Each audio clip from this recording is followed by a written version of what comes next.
Well, good morning. Merry Christmas to everyone, ladies and gentlemen. I'm going to call this meeting to order. I'm going to ask Councillor Slipchik to start us with a short prayer. Thank you, Lord, for this day you give us. I pray that you watch over us, give us wisdom and guidance, protect the staff, our families, their loved ones, keep us and protect us, and thank you for all your blessings. In Jesus' name, amen. Amen. Just looking at the agenda, is any additions to the agenda? Thank you, Mr. Reeve. Administration recommends an addition under Corporate Services 9.4.7, the FCSS budget amendment. Councillor Kreviak will speak to that matter. Anything else? No, sir. Anything from council? All right, I need adoption of the agenda, please. Yeah, I'll adopt the agenda, move to adopt it.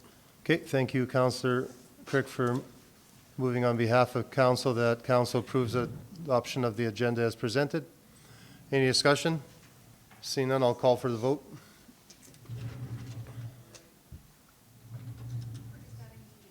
Oh, sorry, I'm a little too fast. I apologize. Tell us when you're ready. It'll pop up on our screen.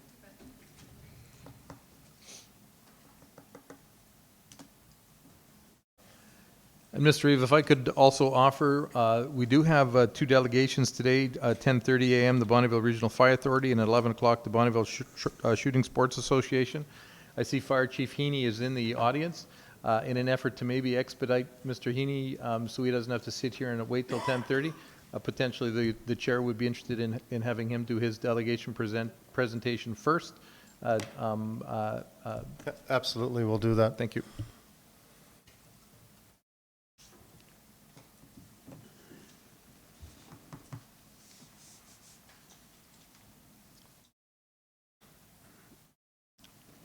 Dan, how many minutes do you need to get ready? Will you be ready right away? Okay. We'll do a few more things and then we'll get you up. Yeah.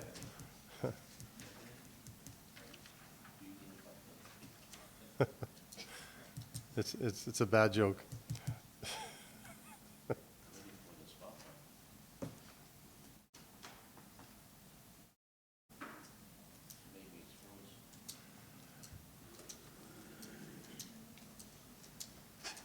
Councillor Crick.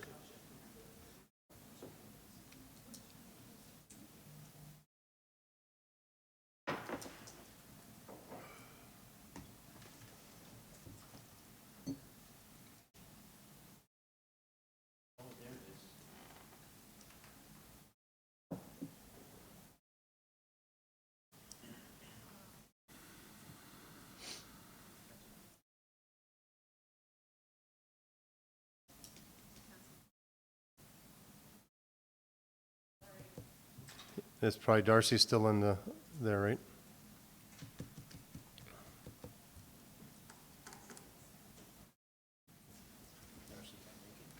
Yeah, I guess he's got sick. Yeah, he's not feeling well today. They probably didn't take him out of the computer, though. That's probably, in the vote it says he's probably not voting. So that's probably why we have another glitch this morning.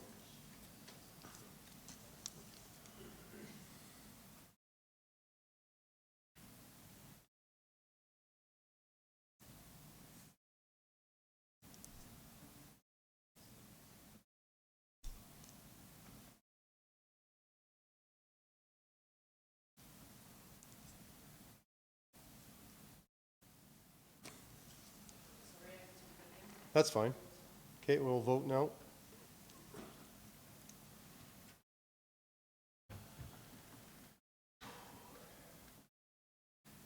Okay, that's carried. Thank you. Looking for the adoption of the minutes, regular meeting 3.1.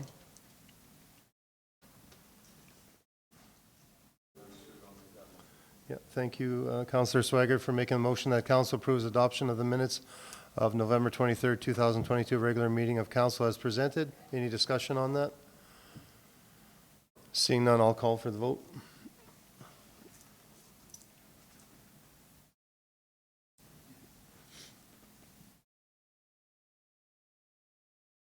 Carried, thank you. Okay, we'll skip ahead to delegations. And Fire Chief Haney, please come on up.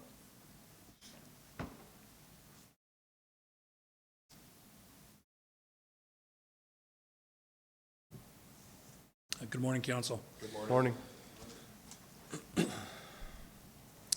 On an invitation from CAO Hogan, I'm here today to discuss briefly with you the BRFA budget for 2023 that affects the MD budget.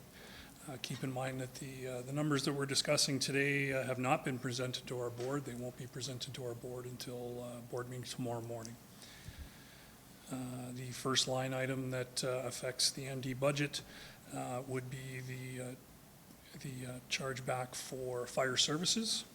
Fire services, you would have seen in your budget a line item for $843,769.94.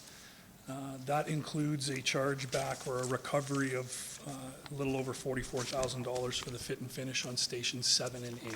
The actual chargeback for fire services, $799, $716, and 99 cents, which is a 1.6% increase over last year. The next line item that affects your budget would be the chargeback for 911 and dispatching services for the fire side, which comes in at $198,523.83. In our preliminary budget, we had held the line on costs for 911 services. There was no increase versus last year coming into our interim budget. We just received our increase in insurance rates for the year, or what our 2023 rates are going to be, and that's what added the additional 6,000 and change from the initial numbers that I would have provided. The next line item would be the chargeback for public safety dispatch, so that is the dispatching fees for CPOs for 2023, $74,504.19. So the increase in change there is the same as all of our dispatching fees, which is adjusted by CPI. Other highlights from the budget that allowed us to essentially hold the line in a number of areas were in 2021, end of 2021, beginning of 2022, bringing on a new industrial client in Strathcona Resources, which contributes new industrial revenue to the fire side, as well as winning the RFP for dispatching services for the city of Cold Lake for their fire side and their CPOs, which not only brings in revenue for their per capita, as well as we're estimating about an extra $150,000 to $200,000 in wireless revenue that will come, which is a per capita charge out that comes back from the government. The last piece to discuss would be the one capital item that I forwarded through, which is a replacement of the vehicle extrication tools for Station 3 Glendon at a cost of just over $86,000.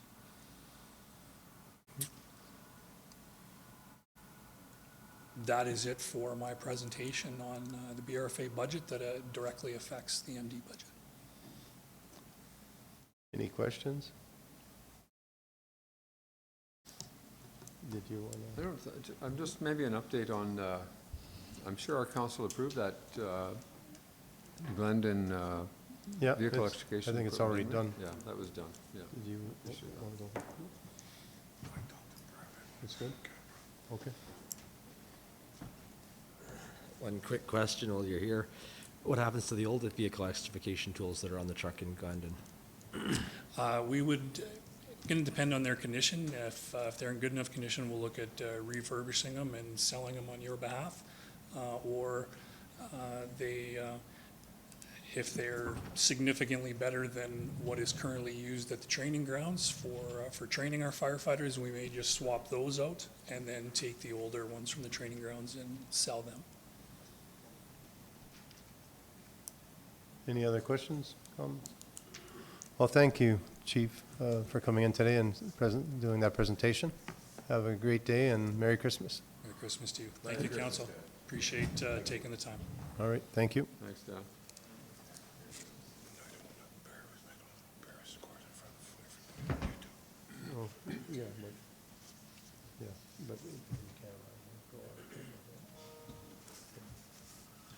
Okay, thank you. We're going to go on to number 8.1, I believe. Mr. Reeve? Yes? If we could just get a motion to Oh, accept it as I information. failed again, sorry. Yep. Thank you very much. I'll make that motion. Accept this information. Okay, thank you. Thank you, Councillor Slipchuk, for making the motion on behalf of council, that council accepts a presentation by the Bonneville Regional Fire Authority on their 2023 budget as information. Any discussion on this? Seeing none, I'll call for the vote.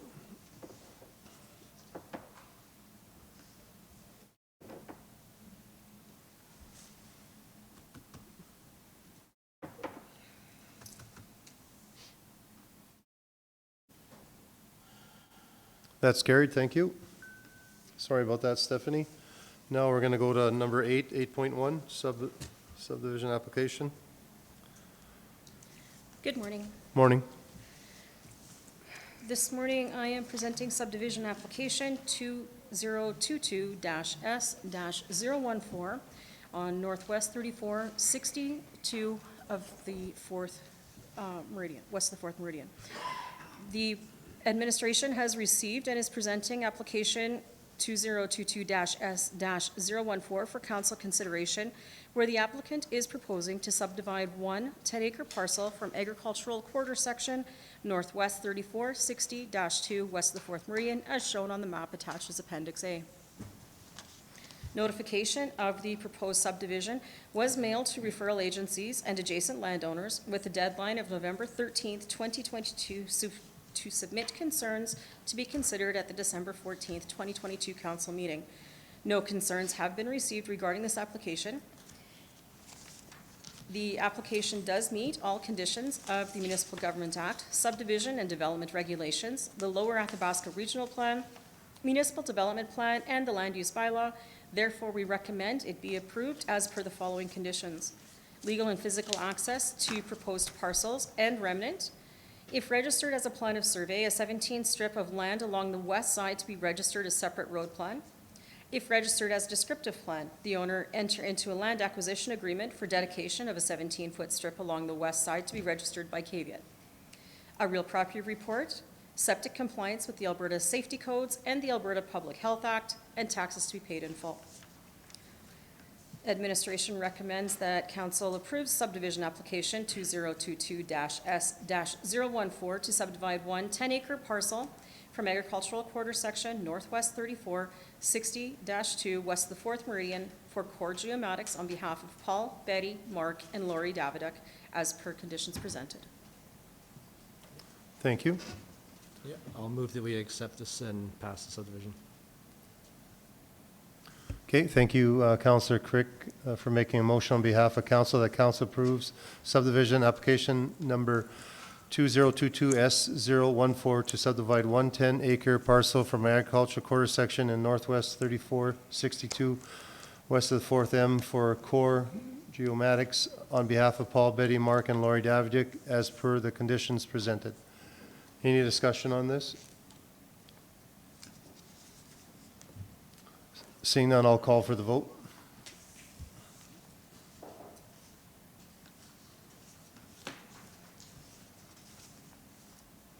That's carried. Thank you. Thank you. You're welcome.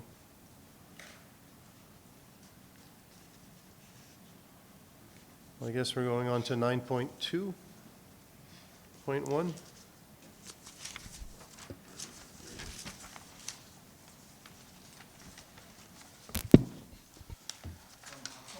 Morning. Want to be quiet. Just wants to play with it. Yep. Yeah. So this morning I have an equipment purchase to bring forward to council of a one-ton truck. The purchase of the one-ton truck is capable of hauling equipment and was approved in the 22 capital budget for an amount of $60,000. In early February of 22, administration went out for a request for tenders for trucks to be purchased on the Alberta Purchasing Connection website, and we did receive some quotes ranging from $72,000 to $80,000 with no delivery date available. At that time, it was decided to cancel the RFT and to look again later in the season. So this fall, administration went back out to Alberta Connection, or Purchasing Connection, and they did receive some quotes that were a little bit favorable, more favorable than the previous ones. So we did receive two quotations, one quotation for just over $60,000 and the second quotation, just over $67,000.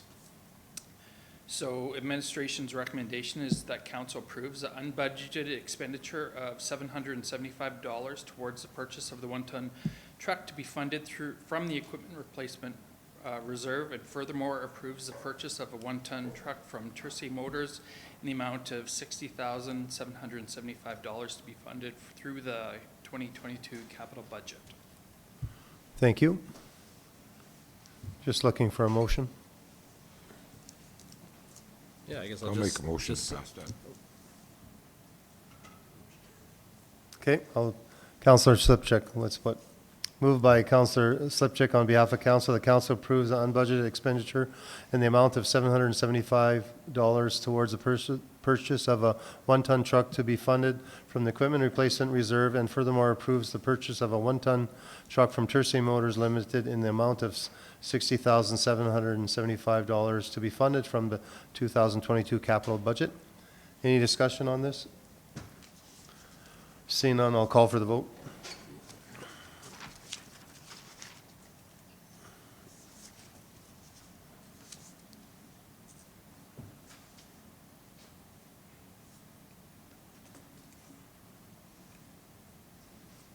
Carried, thank you. On to 9.22.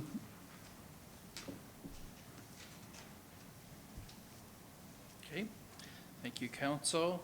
Next was policy number 5B.009, Waste Reduction Committee Policy, to be rescinded. Administration is proposing to rescind this policy as it is no longer required since administration has developed the terms of reference for the MD Waste Reduction and Recycling Committee. The Committee of the Whole reviewed this submission on November 16, 2022, with a recommendation to rescind this policy.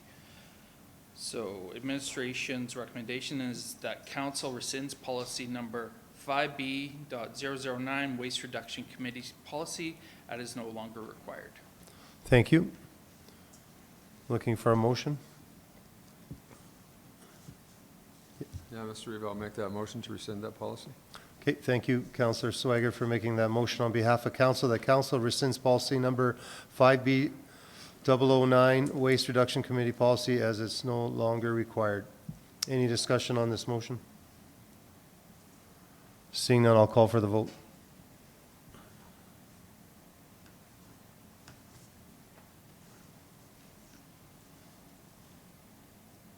That's carried, thank you. On to 9.23. Okay, thank you. I'll call up Director Louis Gandolfi. Thank you. Morning. Morning, Mr. Reid, members of council. This RFD has to do with the request to rescind vacant home check policy number 5 Charlie 018. In 2018, similarly to other regions in the province, residents of the MD of Bonnyville were experiencing break-and-enters to rural properties and high crime rates. As a means of helping MD residents safeguard their property, the vacant home check program was developed, which essentially called for peace officers to patrol vacant residences and just look for indications of criminality. Over the course of those years, the last few years, the vacant home check program has reduced itself in use, has not been utilized as much as in years past. And in fact, the numbers above 2018, we've got 12, and then it jumped up in 2019, and then it's considerably declined over the years, to the point where right now we've typically only got one or two vacant home checks in the queue at any given time. This policy, this request was reviewed by Committee of the Whole on November 16, 2022. The recommendation at that time was that the policy be rescinded. Under these circumstances, administration is recommending that this program be canceled, all relevant policies be rescinded. We do have some figures as well, crime data from the RCMP, crime data from Bonnyville Detachment and Cold Lake, that shows that there's been no marginal increase or decrease in crime rates relative to this policy while it was in use. So. Thank you. Just looking for a motion. Deputy Reeve Fadeev. Yeah, thank you for all the background work to make our job a little easier here. So yeah, I'd like to make the motion to, as recommended, be option number 1. Okay, thank you, Deputy Reeve Fadeev, for making a motion on behalf of council. The council approves the cancellation of the MD vacant home check program effective immediately, and furthermore approves rescinding the associated policy number 5C018 vacant home check program policy. Any discussion on this? Seeing none, I'll call for the vote. Oh, sorry. Go ahead. Yeah, I just want to know, like, in the past, have your peace officers ever had where they came upon a resident, they were checking and saw criminal activity going on, break in at the time or anything? In the past, in my recollection, I can recall one event where we had a break and enter that had happened, but there was a few times where there was properties that we had other people going into water plants and that kind of thing who hadn't secured the property adequately. So when we would go, we'd notice that the door was unlocked and start the process of calling people and trying to find out, what happened. But there was only one that I'm aware of that was a bona fide B&E, if you will, and that was forwarded to the RCMP for attendance. So if you did come onto a property, say, on going further, and if you did come on property where there's break-in happening, what would be the response from your? Sorry, did you say, excuse me, through the Reeve, did you say break-in happening or had happened already? Or happening at the time? Say you drove up and you saw that the vehicle there and somebody probably broken door open or something. What would be your So standard? what would have been our response would have been to contact the RCMP at that time and be a good witness. Officer would have not attended the location because we're not authorized to actually go in the house and clear it. We're not equipped or trained to do that. So we would have notified the RCMP and tried to be the best witness that we can at that point. Okay, thank you. All right, any other discussion? I'll call for the vote then.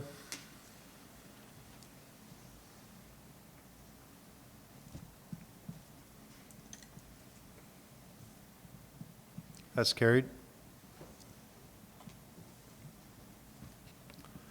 Thank you. Thank you, Mr. Reeve. On to 9.3.1.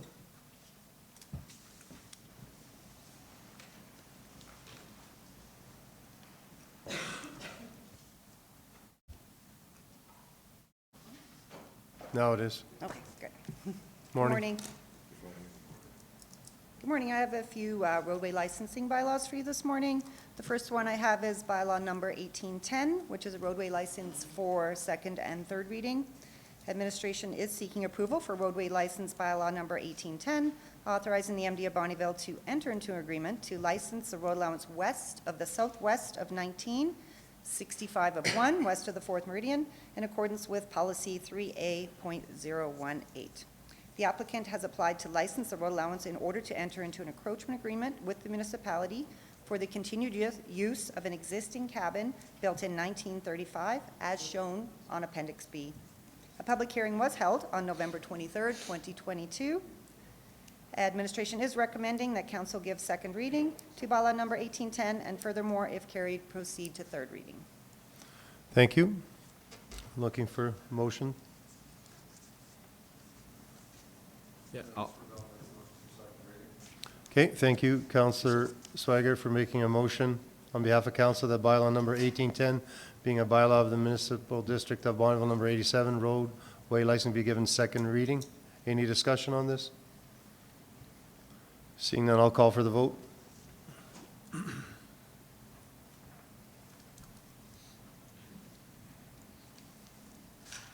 Carried. Looking for a third reading? I'll move third reading. Okay, thank you.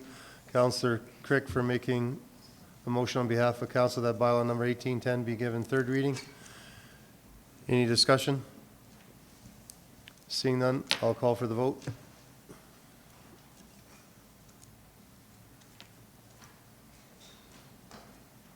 Carried on to 9.3.2. So I have bylaw number 1817, which is a roadway licensing here for first reading.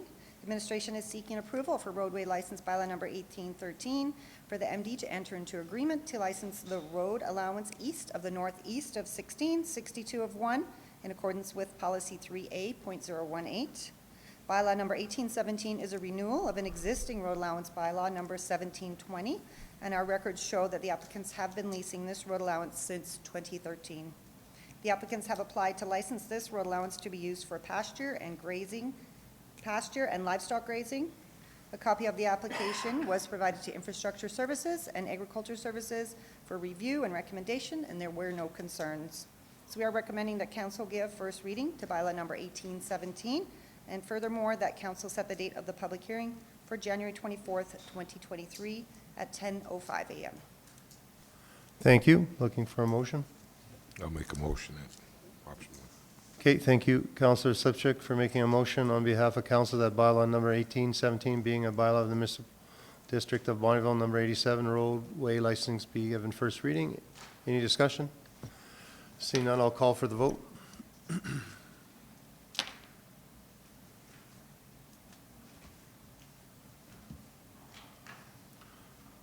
That's carried. Looking for another motion? Yeah. Make the motion. Okay, thank you, Councillor Kraviak, for making a motion on behalf of council that council approves January 24th, 2023 at 10:05 a.m. as the date and time for the bylaw number 1817 public hearing. Any discussion on this? Seeing none, I'll call for the vote.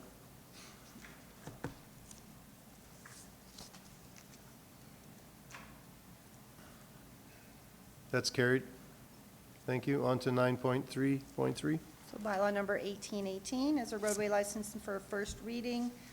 It is for the MD of Bonneville to authorize the MD of Bonneville to enter into agreement to license a road allowance east of the southeast of 64-7, west of the 4th Meridian, as shown on Appendix B.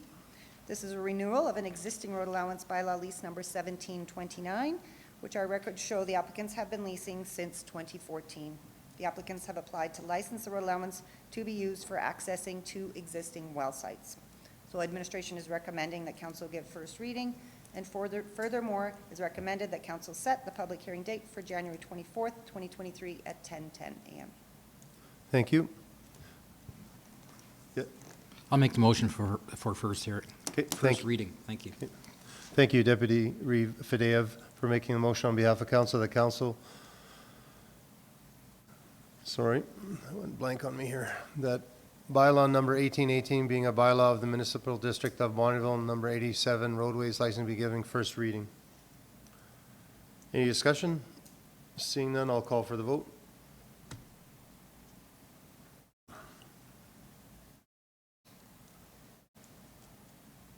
That's carried. Thank you. Looking for another motion. Councillor Swaggart. Thank you. Okay. Thank you, Councillor Swaggart, for making a motion on behalf of council. The council approves January 24, 2023 at 10:10 a.m. as the date and time for bylaw number 1818 public hearing. Any discussion on this motion? Seeing none, I'll call for the vote.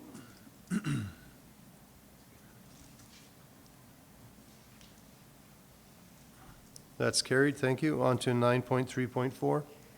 Bylaw number 1819 is a roadway license for first reading.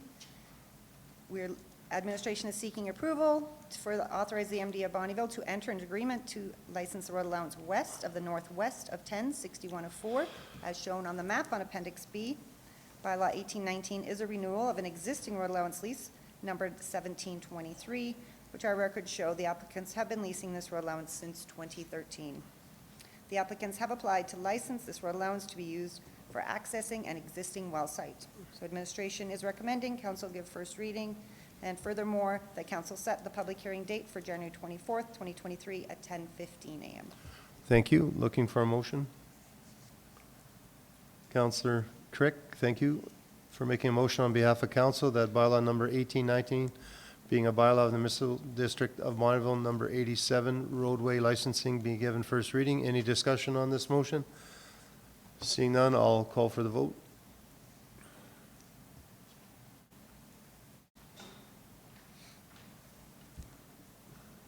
Carried, thank you. Looking for another motion?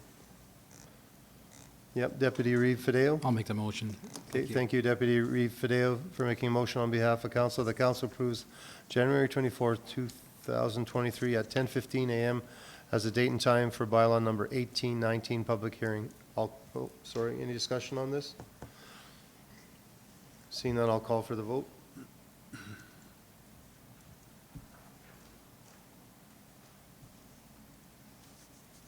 That's carried, thank you. On to 9.3.5.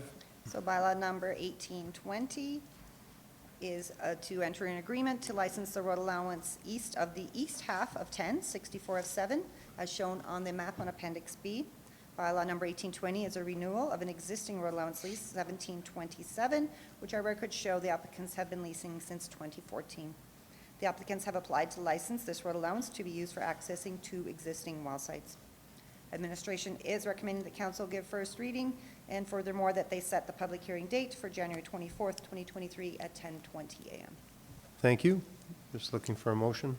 I'll make a motion for option one. Okay, thank you, Councillor Slipchuk, for making a motion on behalf of council. The council, that bylaw number 1820 being a bylaw of the municipal district of Bonneville, number 87, roadway license, be given first reading. Any discussion on this? Seeing none, I'll call for the vote.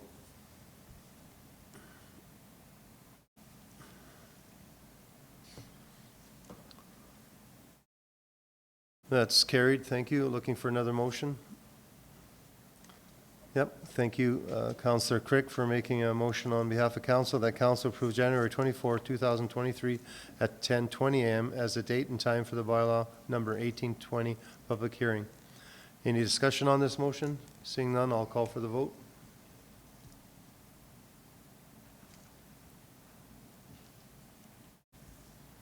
That's carried.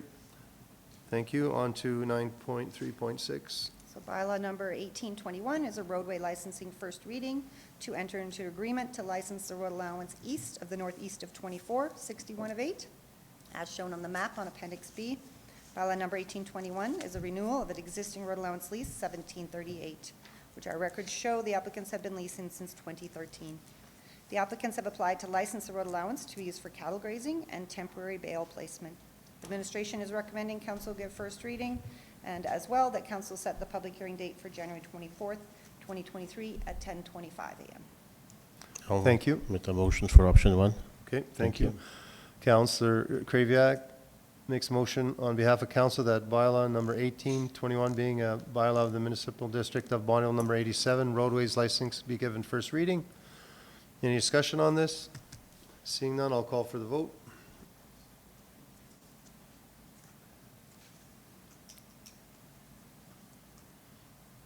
That's carried. Looking for another motion. Yep, Deputy Reeve. Yeah, I'll make the motion for public hearing.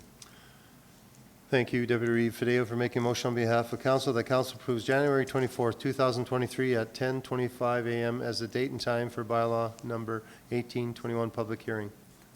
Any discussion on this? Seeing none, I'll call for the vote.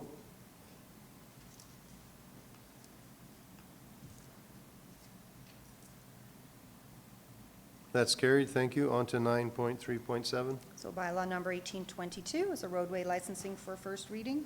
It's to enter into an agreement to license the road allowance east of the northeast of 964 of 6, as shown on the map on Appendix B.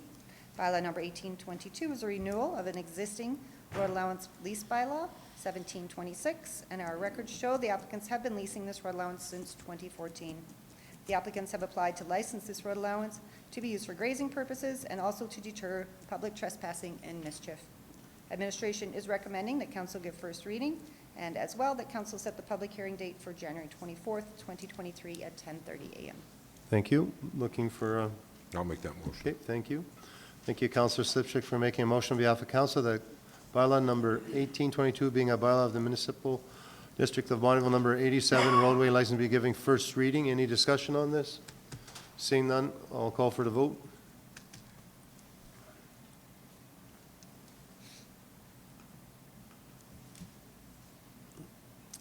That's carried. Thank you. Need another motion? Thank you, Councillor Swager, for making a motion on behalf of council that council approves January 24th, 2023 at 10:30 a.m. as a date and time for bylaw number 1822 public hearing. Any discussion on this motion?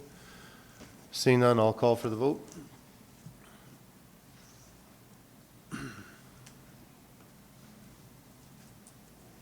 That's carried. Thank you. On to 9.3.8. This is bylaw number 1823, also a road allowance licensing for first reading to enter into agreement to license the road allowance west of the southwest of 3, 64-3, and south of Plan 032-3389, Block 1, Lot 3, as shown on Appendix B. Bylaw number 1823 is a renewal of existing road allowance lease, bylaw number 1725, which our records show the applicants have been leasing since 2014. The applicants have applied to lease this road allowance to be used for pasturing cattle.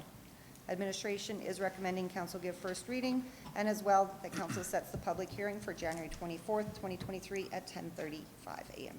Thank you. Looking for a motion. Thank you, Councillor Swager, for making a motion on behalf of council that bylaw number 1823, being a bylaw of the municipal district of Bonneville, number 87, roadway license be given first reading. Any discussion on this motion? Seeing none, I'll call for the vote.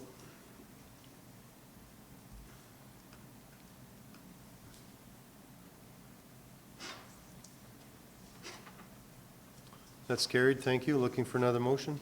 Yeah, I'll move public hearing. Okay, thank you, Councillor Crick, for making a motion on behalf of council that council approves January 24th, 2023 at 10:35 a.m. as a date and time for bylaw number 1823 public hearing. Any discussion on this? Seeing none, I'll call for the vote.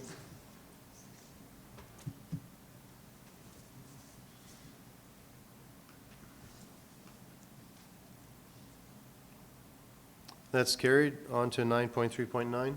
So bylaw number 1824 is a roadway licensing for first reading to enter into agreement to license a portion of service road adjacent to the south and east boundary of Plan 102-5654, Block 1, Lot 1, located within the southeast of 30, 6105, as shown on the map on Appendix B. Bylaw number 1824 is a renewal of existing road allowance lease bylaw number 1734, and our records show that the applicants have been leasing this portion of the service road since 2014. The applicants have applied to license the undeveloped service road for additional yard space. The area is fenced off and forming part of the existing yard. So administration is recommending that council give first reading and as well set the public hearing date for January 24th, 2023 for 10:40 a.m. Thank you. Just looking for a motion. Yes. I'll move for the first reading, please. Okay, thank you, Deputy Reeve Fadeo, for making a motion on behalf of council that bylaw number 1824, being a bylaw of the municipal district of Bonneville, number 87, roadway license be given first reading. Any discussion on this? Seeing none, I'll call for the vote.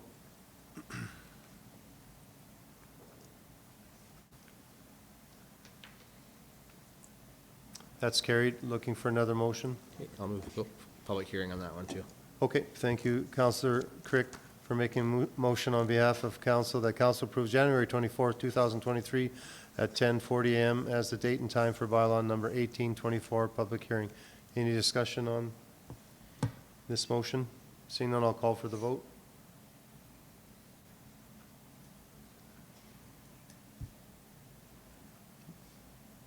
That's carried, and you can go next time, Donnie. 9.3. I have bylaw Point number 10. 1825, which also is a roadway licensing for first reading to enter into agreement to license a portion of Spruce Crescent located in Plan 5160TR, adjacent to lots 5 and 6, as shown on the map in Appendix B. Bylaw number 1825 is a renewal of existing road allowance lease, bylaw number 1730, which our records show the applicants have been leasing this portion of Spruce Crescent since 2013. The applicant owns all 3 adjacent parcels to this portion of Spruce Crescent and is looking to license the portion of road to deter the public from driving into his lots, number 6 and 7. Administration is recommending that council give first reading to bylaw number 1825 and also set the public hearing date for January 24th, 2023 at 10:45 a.m. Thank you. I'll make a motion for option one. Okay, thank you, Counselor, sorry? No, I just had a question. This is a renewal, is it again? Yeah, Correct, yeah. it's a renewal. It's just a Yep. strange one, though, because it's actually an active, or it could be an active road. It's not a undeveloped road Nope. loans. It's Yeah, actually a s- actually, the road goes into those parcels, which the applicant owns all three of those parcels. Okay. Yeah, It's just, so it's an active road though, right? But it's the end of the street? Correct, So yeah. he's actually leasing the end of the street so that he can block off the people from road? driving into there.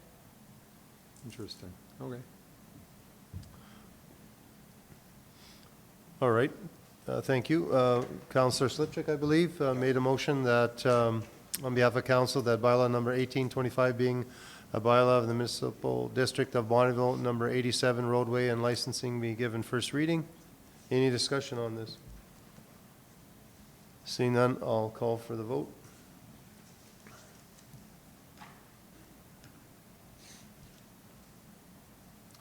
That's carried. Looking for another motion. Thank you. Thank you, Councillor Kraviak, for making a motion on behalf of council. The council approves January 24th, 2023 at 10:45 a.m. as the date and time for bylaw number 1825 public hearing. Any discussion on this motion? Okay, then I'll call for the vote.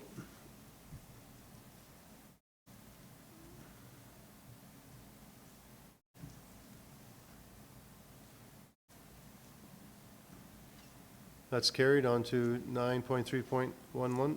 So bylaw number 1826 is a roadway license for first reading to enter an agreement to license multiple road allowance as shown on the map on Appendix B. Bylaw number 1826 is a renewal of existing road allowance lease bylaw number 1722. And our records show the applicants have been leasing these road allowances since 2013. The applicants have applied to license the road allowances to be used for cattle grazing. Administration is recommending that council give first reading, and as well, council set the date for the public hearing for January 24th, 2023 at 10:50 a.m. Thank you. Yes? I'll make the motion for first Okay. reading. Thank you, Deputy Reeve Fideo, for making a motion on behalf of council, the bylaw number 1826 being a bylaw of the municipal district of Bonneville, number 87, roadway licensing be given first reading. Any discussion on this? Seeing none, I'll call for the vote.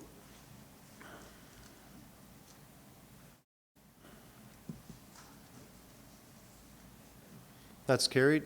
Looking for another motion. Okay.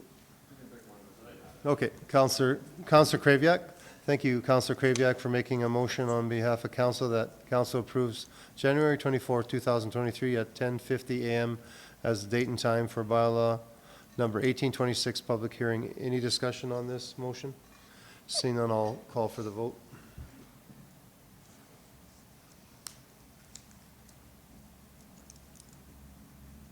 That's carried. Thank you. On to 9.3.12. Happy to present my last bylaw, number 1827. You said a few. For roadway licensing first reading. This one's to enter into an agreement to license the road allowance east of the east half of 2464-7, as shown on the map on Appendix B. Bylaw number 1827 is a renewal of the existing road allowance lease bylaw 1728, which our records show the applicants have been leasing since 2014. The applicants have applied to license this road allowance to be used for accessing an existing well site. Administration is recommending council give first reading and that council set the date for the public hearing for January 24th, 2023 at 10:55 a.m. Thank you. Looking for a motion? Yes, Councillor Swigert. Thank you, Councillor Swigert, for making a motion on behalf of council that bylaw number 1827 being a bylaw of the municipal district of Bonneville, number 87 roadway license be giving first reading. Any discussion on this motion? Seeing none, I'll call for the vote.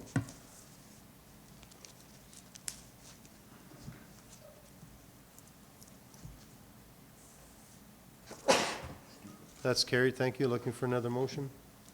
I'll make a motion for public hearing. Okay, thank you, Councillor Slipchuk, for making a motion on behalf of council. The council approves January 24th, 2023 at 10:55 a.m. as the date and time for bylaw number 1827 public hearing. Any discussion on this? Seeing none, I'll call for the vote.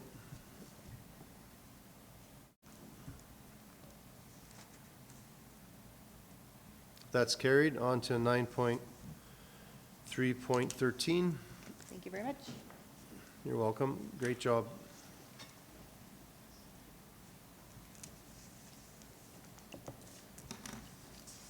Good morning. Good morning. Would I be able to grab a mouse for this page? And could we bring up Appendix B, please?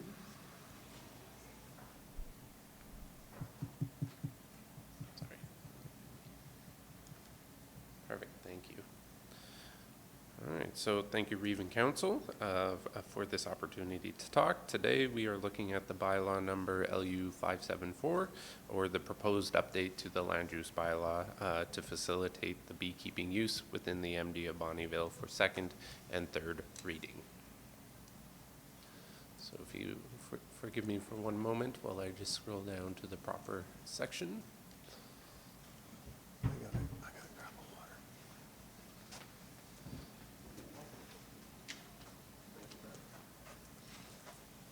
It's too much talking. All right. So as you may recall, the large majority of the changes are occurring under Section 49, Keeping of Animals, and it's adding Section 49.7 to provide regulations regarding beekeeping as a use on residential, industrial, commercial, and agricultural parcels. You will notice there are some proposed amendments from when this last came to council at the public hearing. However, to briefly go through it again, the regulations include A, hives shall be located 30 meters from the property lines adjacent to schools or public spaces. B, hives shall be located within the rear yards. C, hives shall be located 3 meters from all property lines, so any property line that is not adjacent to a school or public space. D, 2 hives per property. E, a temporary third hive may be allowed for a 1-month period. And then from here, this is where you will notice some of the proposed minor amendments, which I've highlighted in yellow or crossed out in red for the removal of text. So under F, a solid barrier 1.8 meters tall or other suitable buffer shall surround the hive or hives, leaving sufficient space to properly maintain the beehive. So here you'll notice that I've just added in some text to allow the use of trees so that it's clear for the public and administration that there's other suitable means just beyond a fence or anything along those lines. And again, I've added in the plural for hives here so that when applicants come in, they don't have to put a fence or some sort of barrier around just each individual hive. They can put it around the group of hives that they may have, the 2 hives that they may have for the application. Moving on to G, hive entrances shall be located away from walkways and adjacent properties where possible. And then in addition here of H, a hive shall be a maximum of 4 meters squared in size. So this was added just to close a possible loophole in that could be used to abuse the beekeeping use under a permitted use.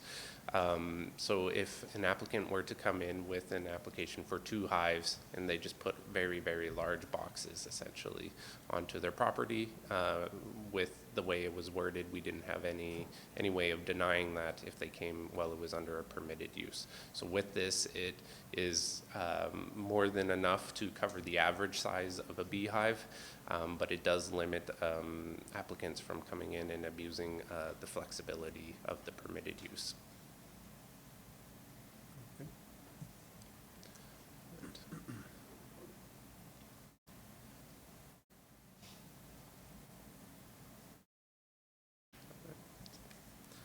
So the chart under section 68 was updated as well to show under which districts beekeeping is permitted or discretionary. It has been amended showing beekeeping as a discretionary use, it has been proposed to be amended showing beekeeping as a discretionary use under the CR district now, which will be further explained as we get to that section regarding the reasoning for the proposed amendment. So you'll see here, it has been added as a discretionary use. Can I ask a question now? If you want to just back up to the C, I guess I should know this, and I feel stupid asking it, but what is the CR1, difference between the CR and CR1 and CR2? So it's, the largest difference is the lot size. There would be some additional uses that may change between the different districts as well, but the largest difference you would notice between CR, CR1, CR2 is the lot size. I believe, just going off, well, actually we have it here. It goes from 1.5 acres to 3 acres in size. And then the CR1 goes from 3 acres to just under 5 acres. And then I believe the CR2 goes from 5 acres to about 10 acres in size. Okay. Thank you.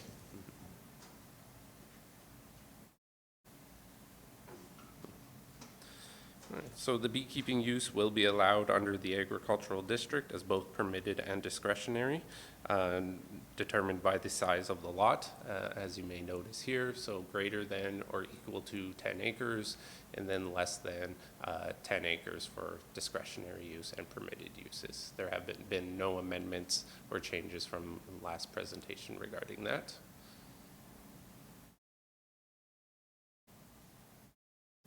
Sorry. So it is being proposed that the bylaw number LU 574 be amended to include beekeeping as a discretionary use under the Country Residential Resort CR district. While this may be the smallest CR district within the LUB, the beekeeping use would be limited to parcels of 2.5 acres or greater. So you'll notice here that it says parcels greater than or equal to 2.5 acres. And would be required to adhere to all the other requirements such as the surrounding barrier. This addition is being proposed as it was made aware to administration that the parcel that actually triggered the beekeeping update was under the Country Residential Resort CR district. Please note that this is half an acre smaller than the previously smallest lot size of 3 acres in the Country Residential CR1 district. Administration does not expect any serious impacts from allowing the beekeeping use on parcels of this size. However, if this amendment is passed, at some point applicants may come in looking for a variance on the size for something smaller than that. I would recommend that any applications that come in regarding that, if this is passed, be provided a little extra scrutiny regarding the impact on surrounding parcels, as it would be more dense, more people, more possibility for conflict with allergies and impacts on the surrounding.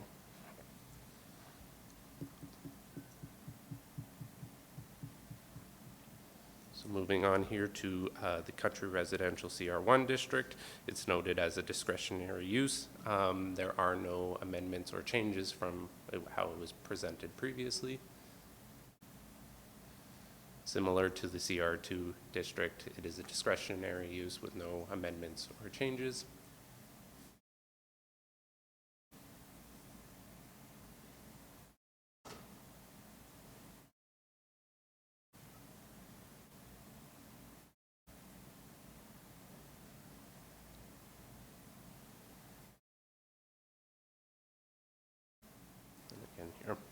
So again, similar to the CR1 and CR2, the Rural Commercial RC District and the Rural Industrial RI District both have the beekeeping use as a permitted use. However, there are no amendments or changes from how it was previously presented. So then we'll move on to the final changes here under definitions. We see some minor additions and changes here, again highlighted in yellow for your, so you can tell what has been changed or is proposed to be amended. So first off, for the apiary definition, it is being proposed that the bees be changed to honeybees, so that it is not confused with the types of bees being kept and the intention of the use. Similarly, beekeeping is being proposed to receive the same update in changing the wording from bees to honeybees. Again, to specifically keep it to honey and the intended use of beekeeping.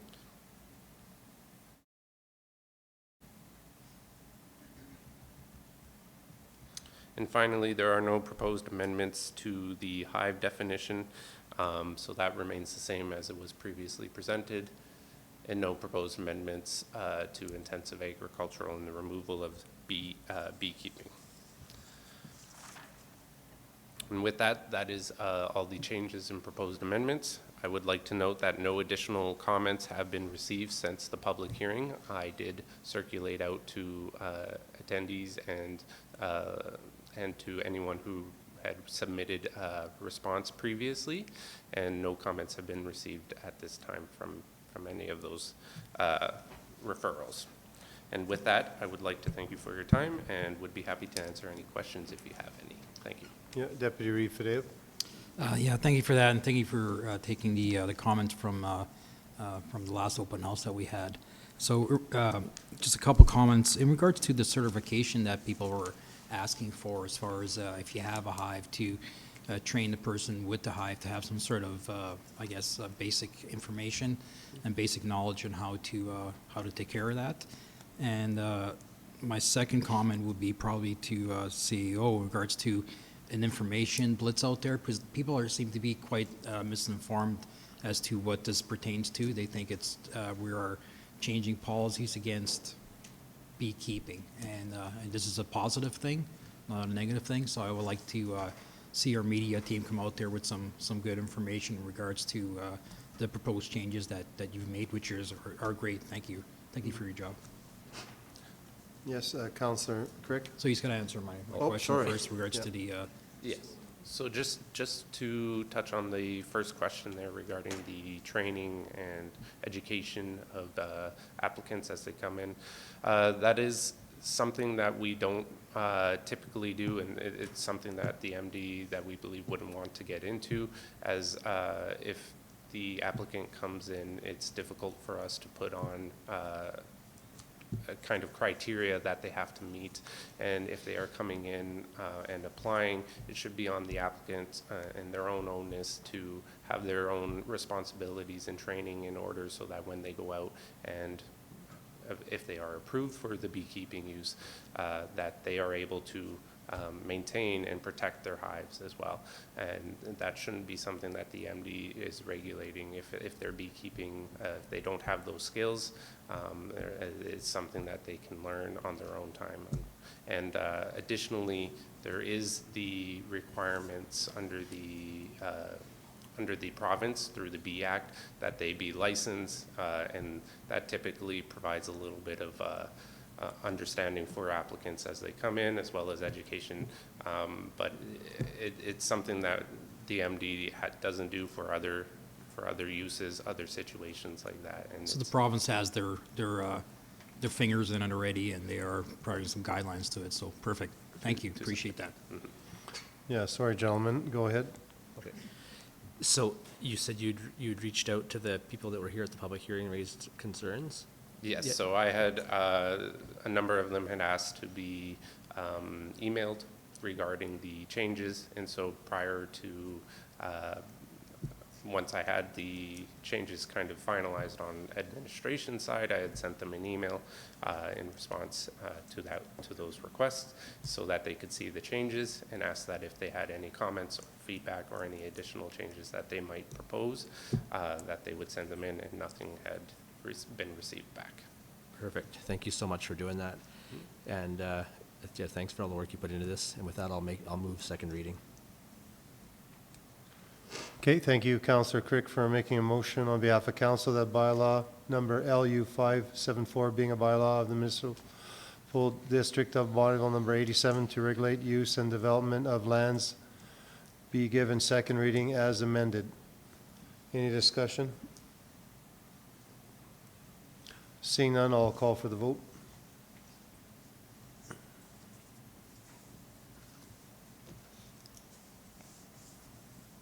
That's carried. Looking for a third reading.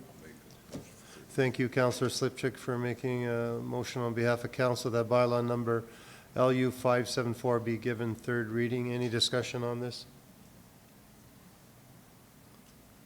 Seeing none, I'll call for the vote. And I think it's time to take a break, and we have public hearings now, right?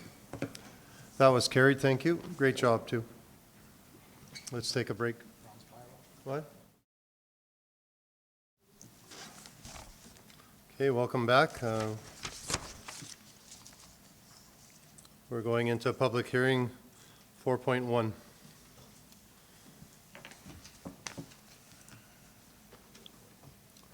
Okay, before we begin the public hearing, I would like to remind those who wish to address any of the public hearings on today's agenda to register your name on the speakers list at the entrance of the chamber, council chambers.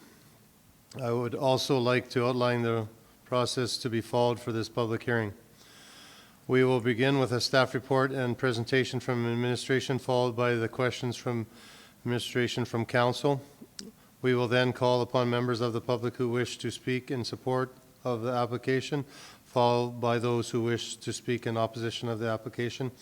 Council may ask questions of the public presenter during this time only.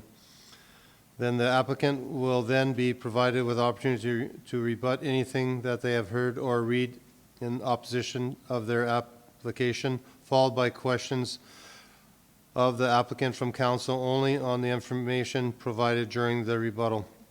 Finally, we will entertain any final questions of administration from council before closing the public hearing. May I have a motion to open public hearing?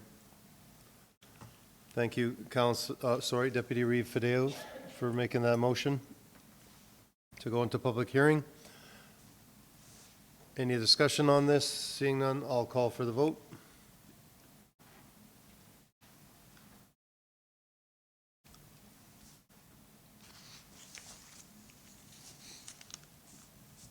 That's carried. Thank you.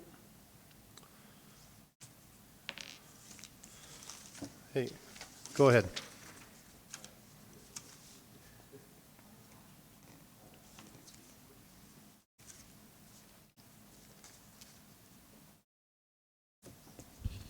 Turn your mic on, please.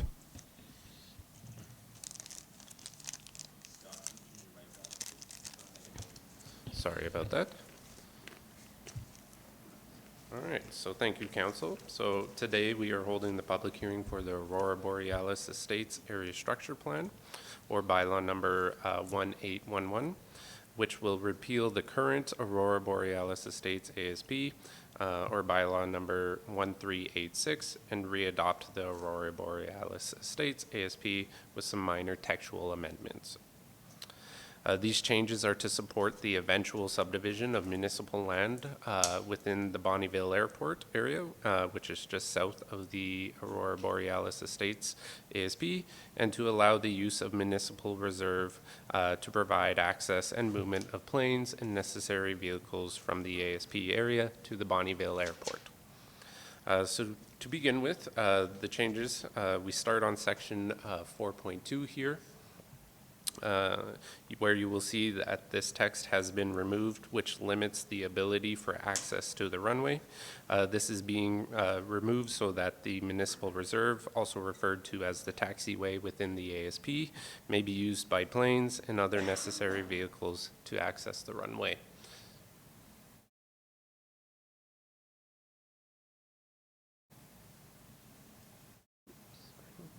And then we move on to section 5.41, which limited the use of recreational areas by prohibiting the movement of planes across recreational, designated recreational areas within the ASP. So you can see the wording in green is being added to allow airplanes and necessary vehicles for the operation of the airport. And subsection E is being removed, which only allowed aircraft's access to these areas once a detailed recreational plan was provided.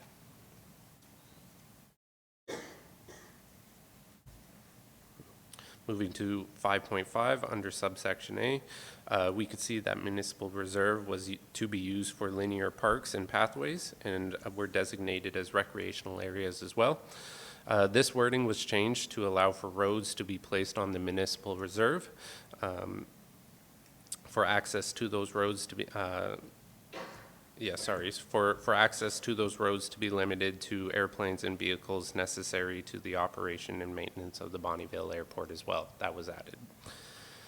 Subsection B was removed as this is more of a statement that may change over long periods of time and may restrict the ability of the MD to require ER if further subdivision was to occur within the area. Subsection D was removed as some of the MR, which was to be used for linear parks, may be used as roadways now. And that is the end of the changes to the Aurora Borealis Estates ASP. All previous attachments, such as the stormwater management plan, soil percolation tests, traffic impact assessment, and the latest future land use map are being carried forward with this ASP. With regards to comments, there were 3 responses from our stakeholder circulation, all of which responded with no concerns.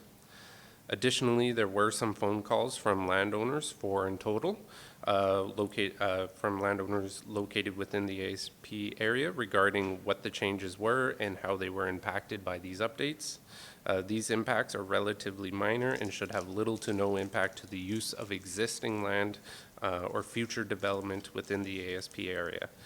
In fact, the goal is to further allow them access to the Bonnyville Airport, which should improve the use within that area.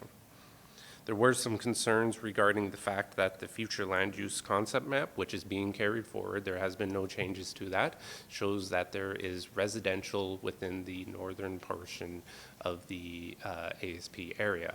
I would like to note that that's being carried forward, no changes, and those areas that are highlighted for residential within the future land use concept map are currently zoned as industrial, meaning that there would be no changes to their allowable uses. They're allowed to continue to be used for the industrial purposes. They're allowed to continue to apply for industrial uses under their current zoning.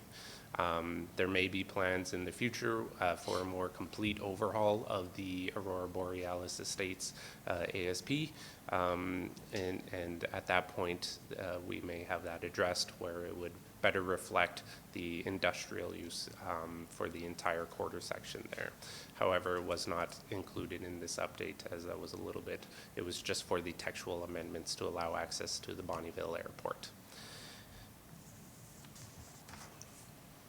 And with that, if you have any questions, I would be happy to answer them at this time. Thank you. Yeah, Yeah, so with the residential zoning there in it and current industrial uses, is there currently residential like dwellings on that part? No. And if we leave it, then the second part of that question is, can people come and build a house? And my concern, I guess, with that is, are we going to end up with like some of our hamlets, the same situation where we have industrial, commercial, and a house, and then so on and so forth, all kind of mixed together, right? So they would be able to come in and rezone their properties to the residential, and then from there they would be able to apply for residential purposes. However, if this were to be the case, with any sort of development that were to occur in that area, there would, as the municipality and the development authority, we could require sufficient buffering between the industrial uses and residential uses. So that may deter some applicants, and it would also be required on our end to ensure that there are no conflicts between conflicting uses within that area.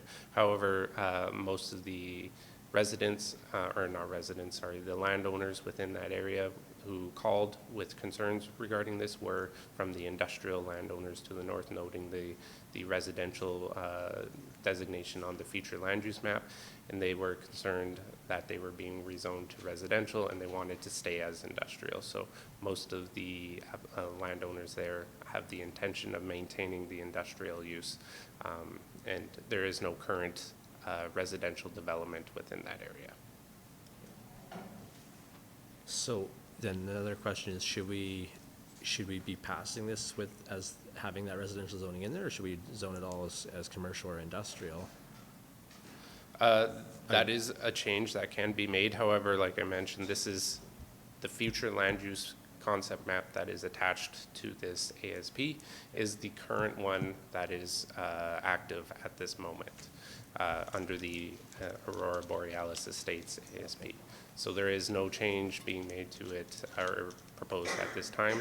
However, if council feels like that is something that needs to be addressed, that is something that we can do prior to second reading and have that amendment made and move forward at second reading.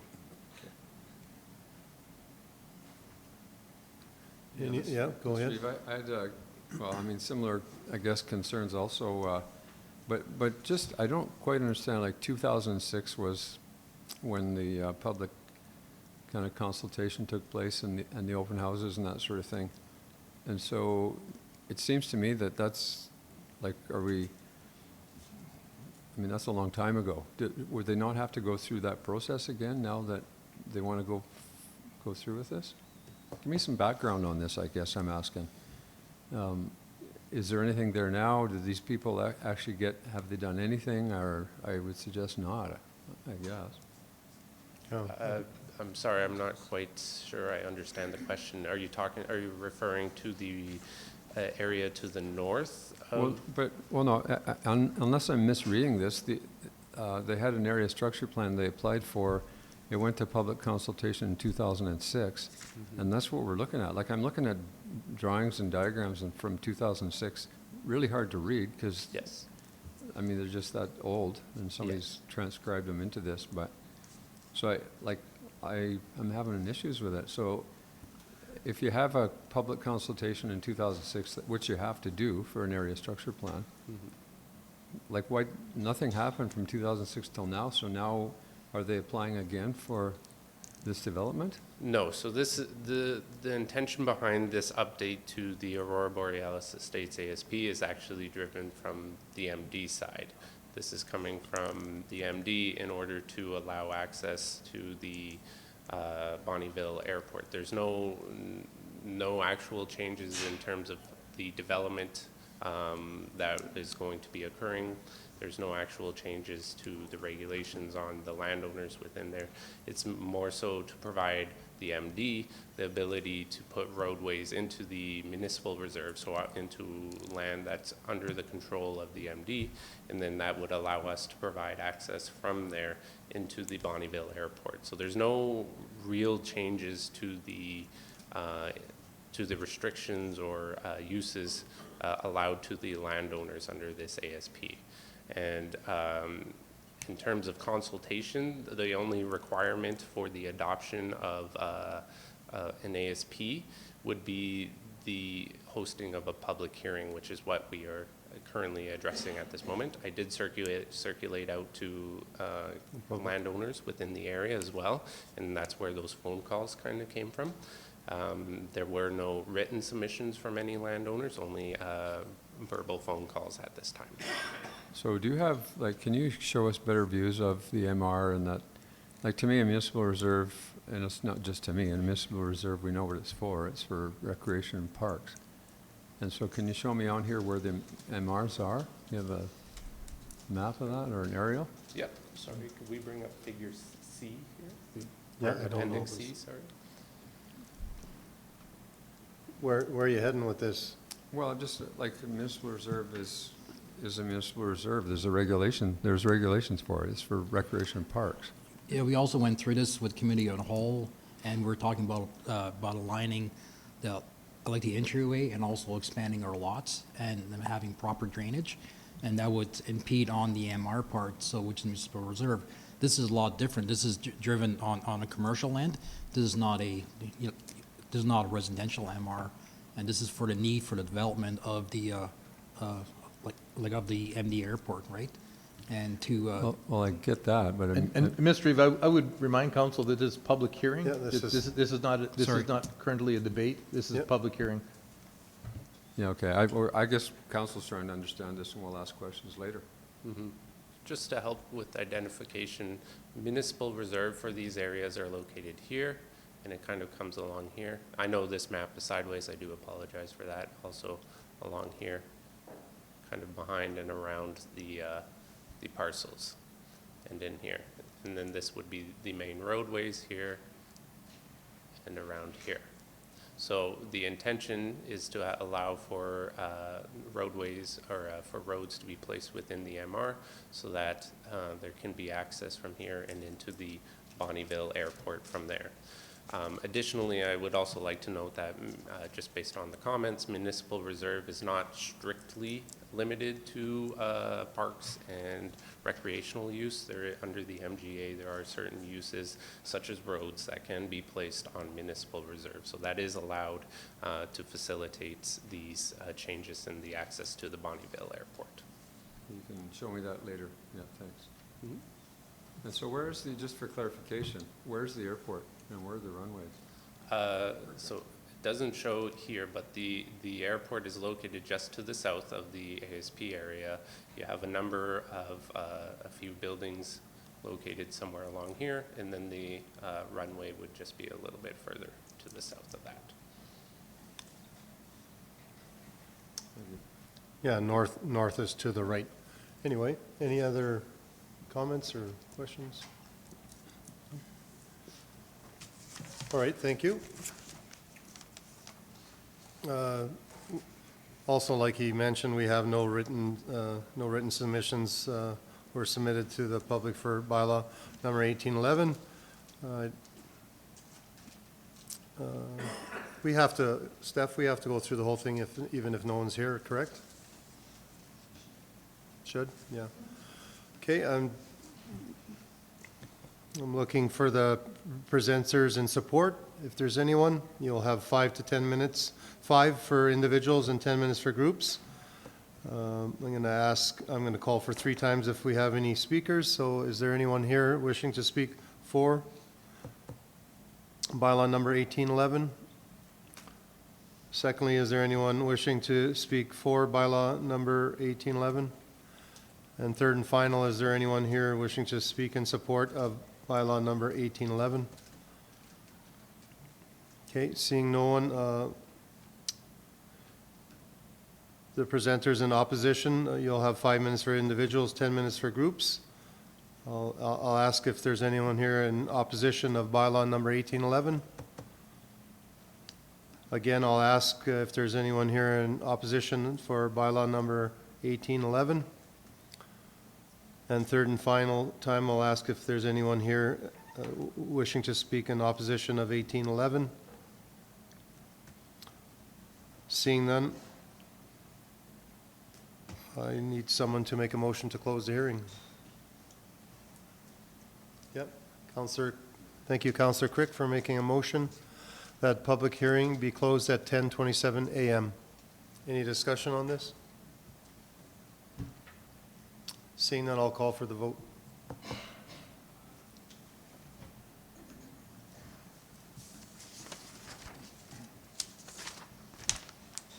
That's carried, thank you.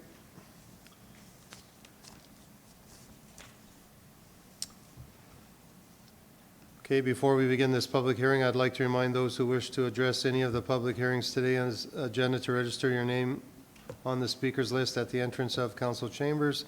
I would also like to outline the process of the following of this public hearing. We will begin with staff report from administration, followed by questions from administration from council. Next, applicant, if present, will have opportunity to provide a presentation, followed by questions of the applicant from council. We will then call up members of the public who wish to speak in support of the application, followed by those who wish to speak in opposition of the application. Council may ask questions of public presenter during this time only. The applicant will then be provided an opportunity to rebut anything that they have heard or read in the opposition of their application, followed by questions by the applicant from council only on information provided during the rebuttal. Finally, we will entertain any final questions of administration from council before closing the public hearing. May I have a motion to go into public hearing? Yeah, Deputy Reeve Fidel makes a motion on behalf of council that public hearing for this, for item 4.1 will be open at at what time is it now? 10:29. Any discussion on this? Seeing none, I'll call for the vote.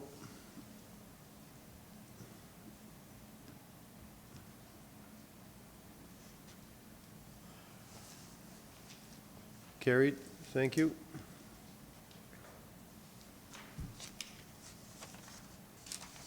Morning. Good morning. This is a public hearing for bylaw number 1814, a roadway licensing bylaw.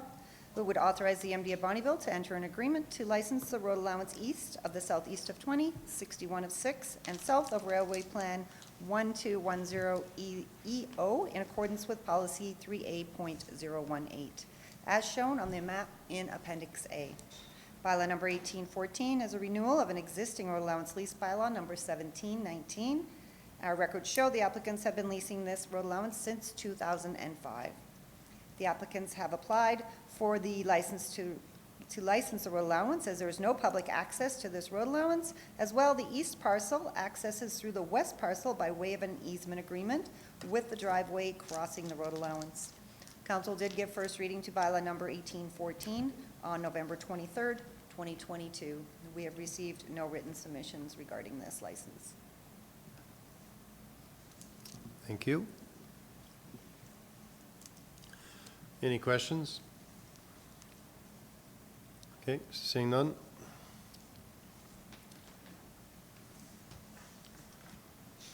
Okay, I'd like to announce that we have no written submissions were received by the public for bylaw number 1814.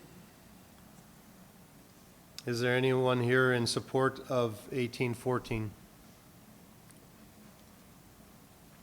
Again, I'll ask if there's anyone here in support of 1814. And third and final time, I'll ask if anyone's here in support of 1814. Okay, seeing no one, I'll ask if there's anyone here in opposition of 1814. Again, is there anyone here in opposition of 1814? And third and final time, is there anyone here in opposition of 1814? Seeing no one, looking for anyone, I'm looking for someone to close the public hearing. Anyone? Councillor Crick. Thank you, Councillor Crick, for making a motion that the public hearing be closed at 10:32 a.m. Any discussion on that?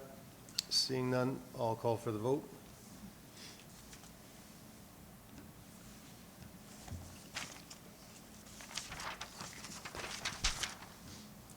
That's carried. Before we begin with the public hearing, I would like to remind those who wish to address any of the public hearings on today's agenda to register your name on the speakers list at the entrance of the council chambers. I would also like to outline the process to be followed for this public hearing. We will begin with a staff report from administration, followed by questions of administration from council. Next, the applicant, if present, will have the opportunity to provide a presentation, followed by question of the applicant from council. We will then call upon members of the public who wish to speak in support of the application, followed by those who wish to speak in opposition of the application. Council may ask questions of the public presenter during this time only. The applicant will then be provided an opportunity to rebut anything that they have heard or read in opposition of their application, followed by questions of the applicant from council only on information provided during the rebuttal. Finally, we will entertain any final questions of administration from council before closing the public hearing. May I have a motion to open public hearing? I'll make a motion. Thank you, Councillor Slipchuk. On behalf of council, for making a motion that the public hearing for item 4.3 be opened at 10:33 a.m. Any discussion on this? Seeing none, I'll call for the vote.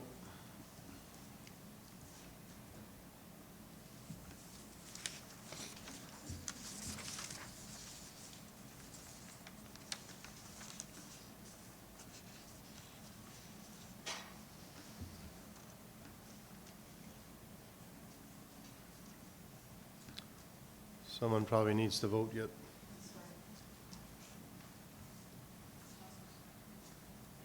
No, I voted.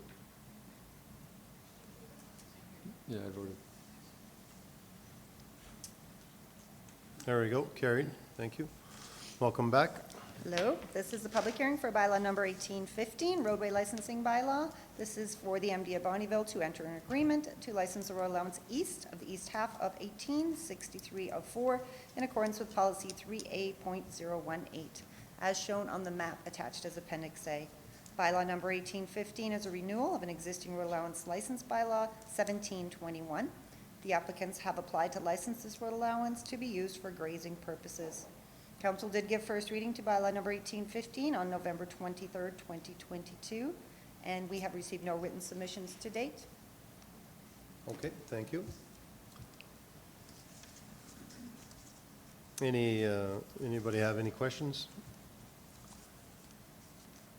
Seeing none, thank you.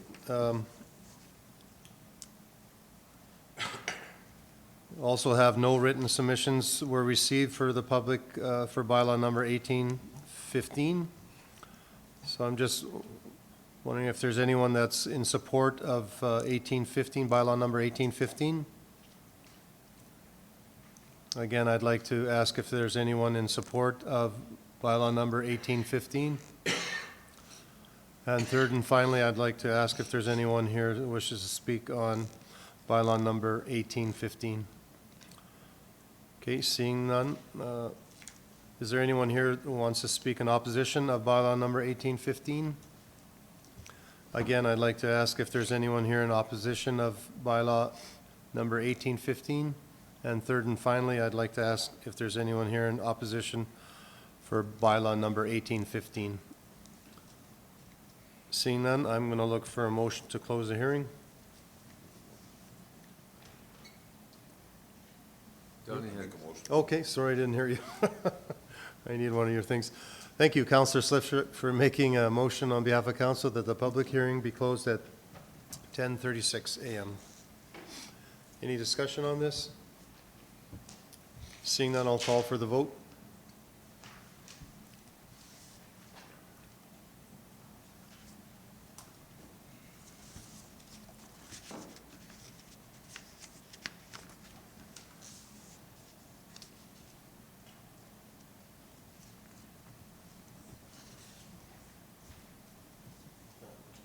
No, it's just, That's carried, thank you. I did that, actually. Before we begin with the public hearing, I'd like to remind those who wish to address any of the public hearings on today's agenda to register your name on the speakers list at the entrance of council chambers. I would also like to outline the process to be followed for this public hearing. We will begin with a staff report from administration, followed by questions of administration from council. Next, the applicant, if present, will have an opportunity to provide a presentation, followed by a question of the applicant from council. We will then call upon the members of the public who wish to speak in support of the application, followed by those who wish to speak in opposition of the application. Council may ask questions of the public presenter during this time only. The applicant will then be provided with the opportunity to rebut anything that they have heard or read in the opposition of their application, followed by the questions of the applicant from council only on information provided during the rebuttal. Finally, we will enter any final questions of administration from council before the closing of the public hearing. May I have a motion to go into public hearing? Deputy Reeve Fidel will make a motion on behalf of council that the public hearing for item 4.4 be open at 10:38 a.m. Any discussion on this? Seeing none, I'll call for the vote.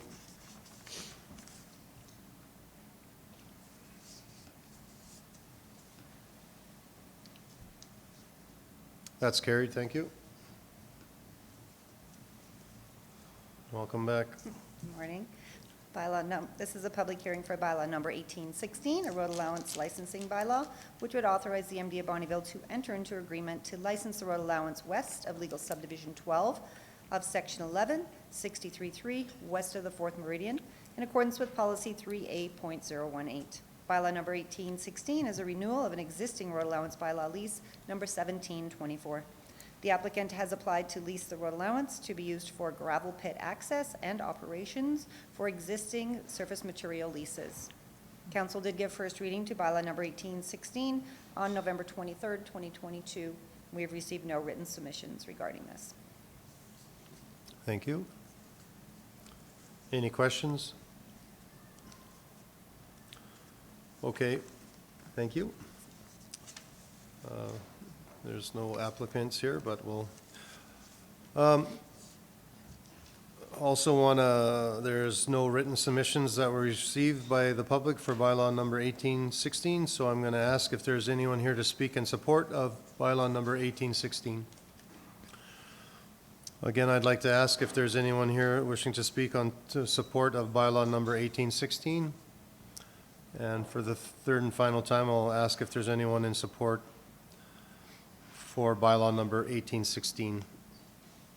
Seeing nobody, I was wondering if there's anyone here in opposition of bylaw number 1816.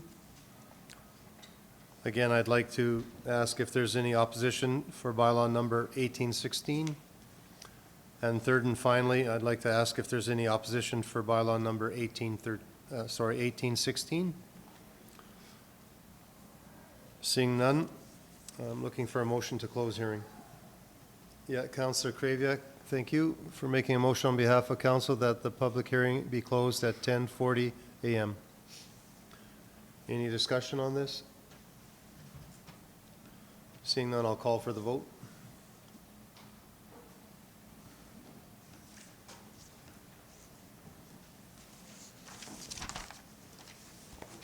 That's carried, thank you. On to 9.314, 829. Oh, sorry, 1829.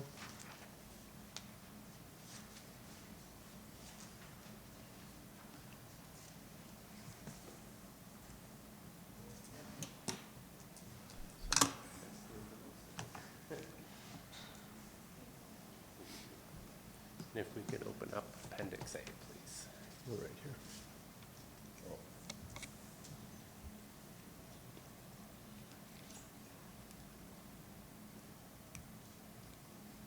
Browns. Yes, that's right. Perfect, thank you.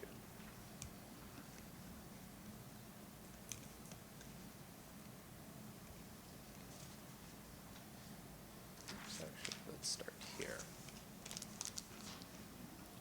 All right, thank you, council, again.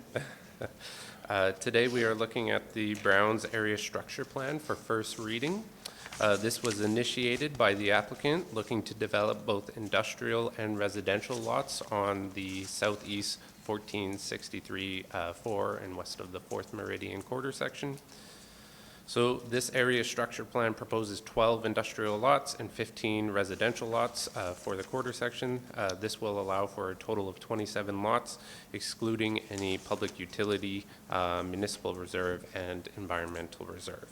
The ASP proposes to separate the industrial and residential developments through the use of berms located on the municipal reserve that you may see located here. Currently, the residential lots are proposed to be rezoned to country residential large lot CR2 district, and the industrial lots are proposed to be rezoned to rural industrial RI districts.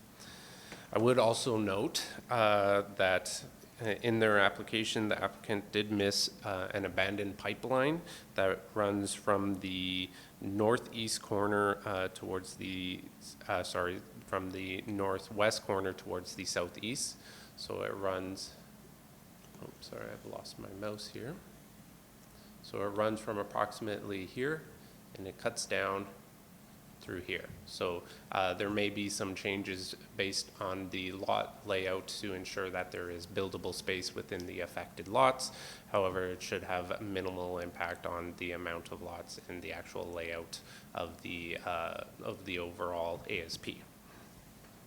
Regarding designation, currently the proposed future land use map shows approximately 5.15 hectares of land for municipal reserve, 3.98 hectares of land designated for environmental reserve, and 0.35 hectares of land designated for public utility lot. The maximum allowable amount of municipal reserve for a full quarter section is 10% minus the amount taken for environmental reserve.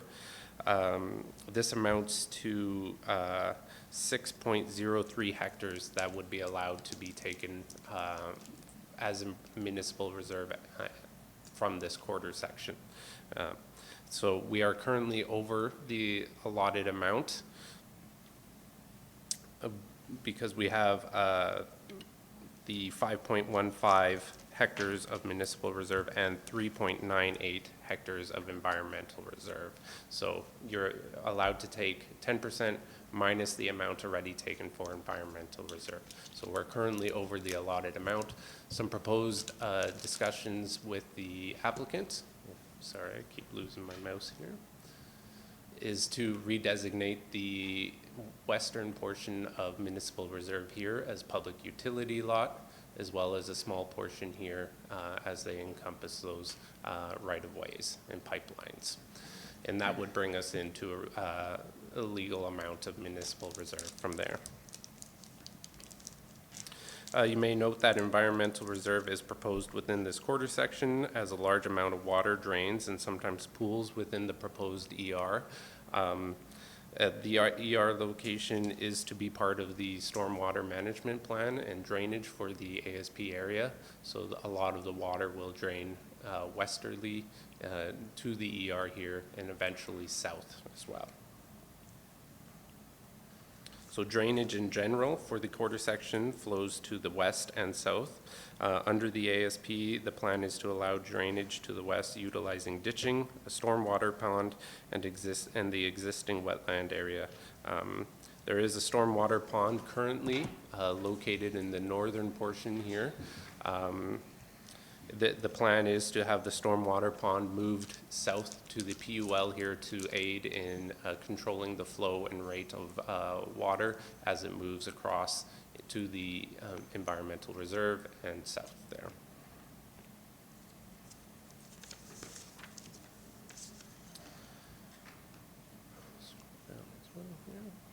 So there are proposed trails to be located within the ASP area. Specifically, they are proposed to be to follow the municipal reserve and the environmental reserve lots here. So trails would follow along north-south here, and again, north-south here around the ER. This quarter section is located within the service area of Northeast Gas Co. Currently, Northeast Gas is unable to supply natural gas requirements for this development without undertaking major infrastructure upgrading, specifically for the industrial purposes. Costs for upgrading would be required to be borne by the developer. The applicant has been made aware of this and noted they had discussions prior to submittal of their application with the Northeast Gas. However, they are unsure of the exact costs and scope of upgrades that would be required of them at this moment. So I have sent out circulations prior to this and are in discussion with Northeast Gas to get those numbers if possible, if feasible for this area. I would note that as more industrial lots arise, it becomes more feasible to provide infrastructure upgrades to service the area. However, depending on the cost and timeline of such upgrades, this may leave the area without a sufficient source of natural gas to support the proposed industrial use, other than bringing in propane tanks and such regularly by the applicant or developers. There is also a possibility if the applicant were to upgrade. They had asked if there was a possibility of a local improvement, to which I had discussed with them that it is possible if they were to take on the upgrades themselves. Additionally, a traffic impact assessment, or TIA, was submitted with the application, which details the traffic flow, count, and direction expected to occur because of the proposed development. The TIA indicates that a sufficient increase in traffic would result from the proposed development, and as a result would require upgrades to Highway 892 and Township 632, so the intersection here. It is currently being proposed that the access to the industrial section comes from the eastern side off of Highway 892, and that the residential access would be from the southern side off of Township 632. And with that, if you have any questions, I would be happy to answer them. Thank you. Yeah, Deputy Reeve Fadiv. Yeah, two of them, but I'll start with first one that you just mentioned a few minutes ago, regards to Northeast Gas. Here, here again, we see a sizable investment from the applicant, and also, a sizable, I guess, tax increase to our bottom line, and we are being impeded by Northeast Gas. Again, this has been a 5-year push for me, and nobody on provincial side is willing to help us, or locally. And again, this shows us what kind of issue we have at the time of the expansion of the gas line, the upgrade to go commercial forever. Going to a 4-inch line would have cost the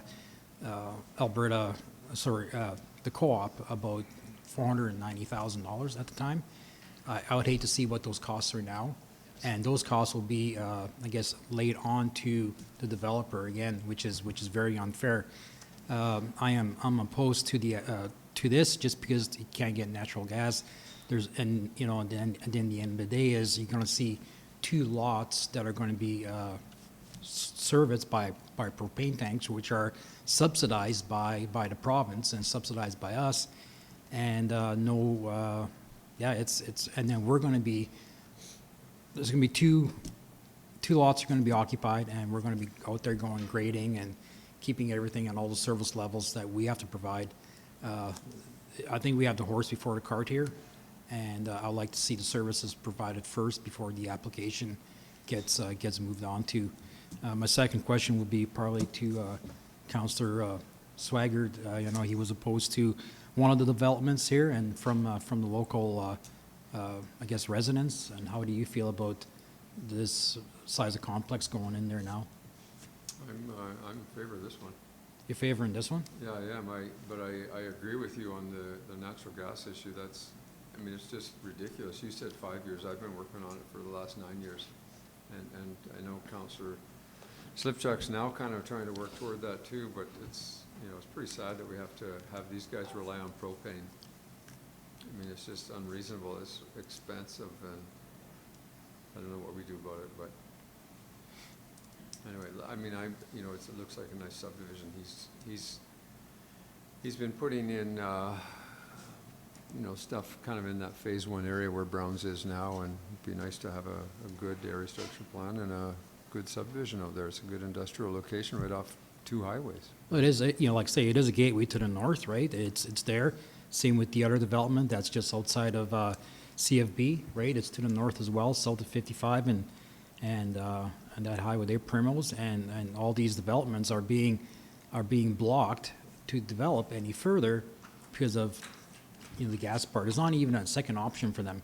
This is an option, and I would like to. I'd like to see us get some sort of resolution to this because it's just ridiculous.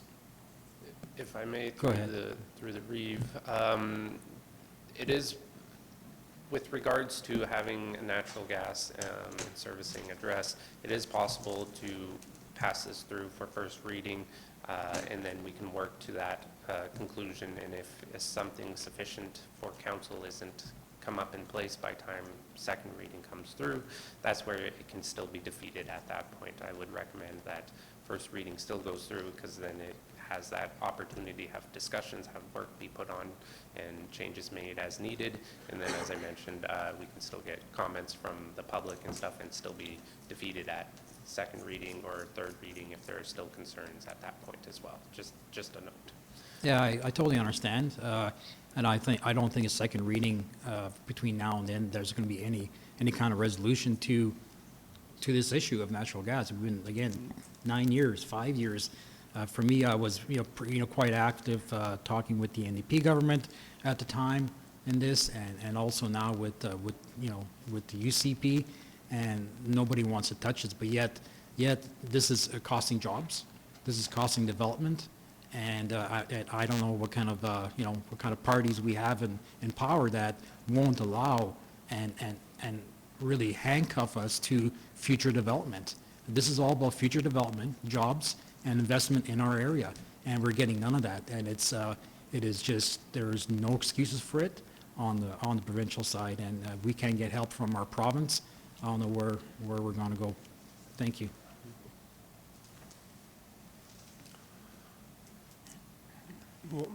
Yeah, go ahead, Counselor Slipchuk. Yeah, I think it's perfect that this came forward, because I think this is a good opportunity to put this forward to Honorable Nate Horner and to show him, like, this is costing us, it's affecting us with residential and industrial improvements, and maybe get some movement on there, and maybe, I hope it would help, but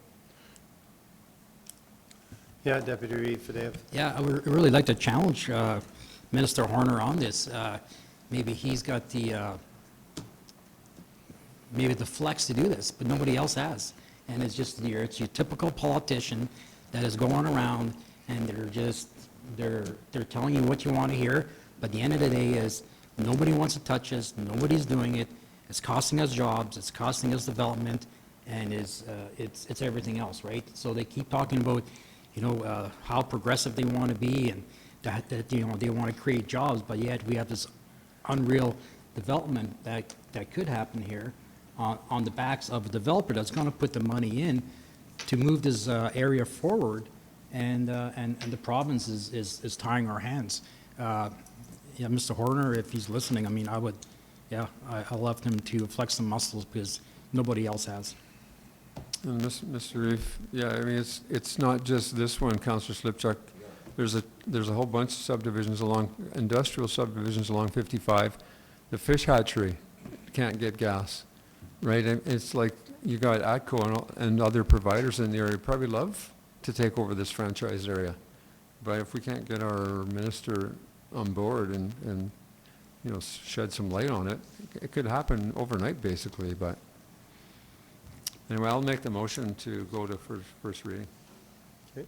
Just one more comment in regards to that. Sorry, one more comment in regards to that. Basically, like there was an excuse before that that line was bottlenecked from Saskatchewan into past Alexander. So we had some meetings with the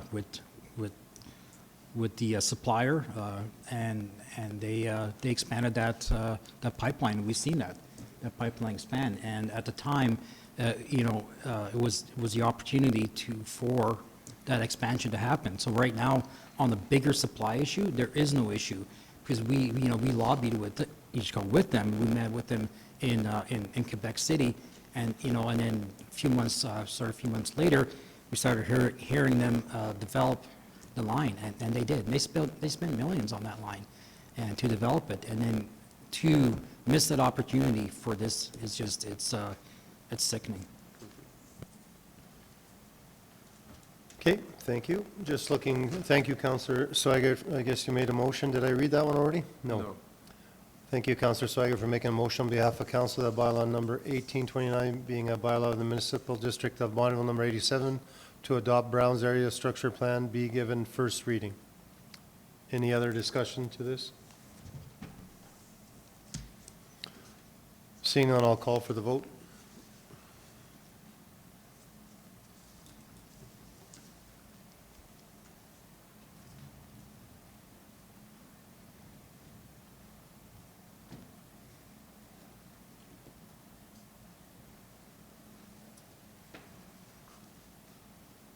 That's carried, thank you. Looking for another motion.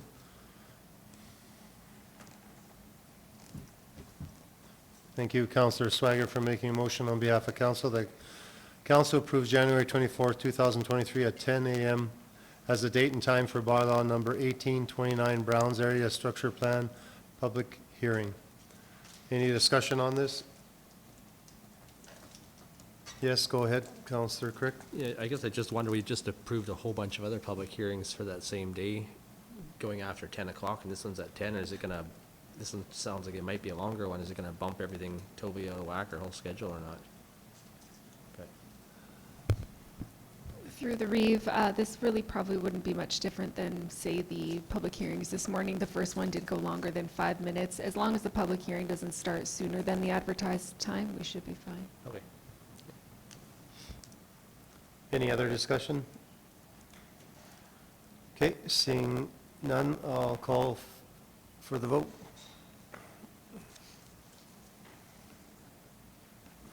We have a delegation though, I think. Yeah, let's take the Good 5 idea. minutes, okay. That's carried, thank you. We're going to take. Okay, welcome back. We have a delegation from the Bonneville Shooting Sports Association, and I'll just apologize, boys, we're a little bit behind, but welcome, and go ahead. I'm Todd Sabai. For those that don't know who I am, I'm the vice president of the shooting range. I've been vice president for about 12 years now. Jason Carroll, he's our president. Yeah, I'm Jason Carroll. I took over the presidency this year in 2022, and we just have a video presentation, and then we just like to answer any questions and just give you guys a little bit of information on what's coming up in 2023. It'll be our 40th year of operation. Thank you.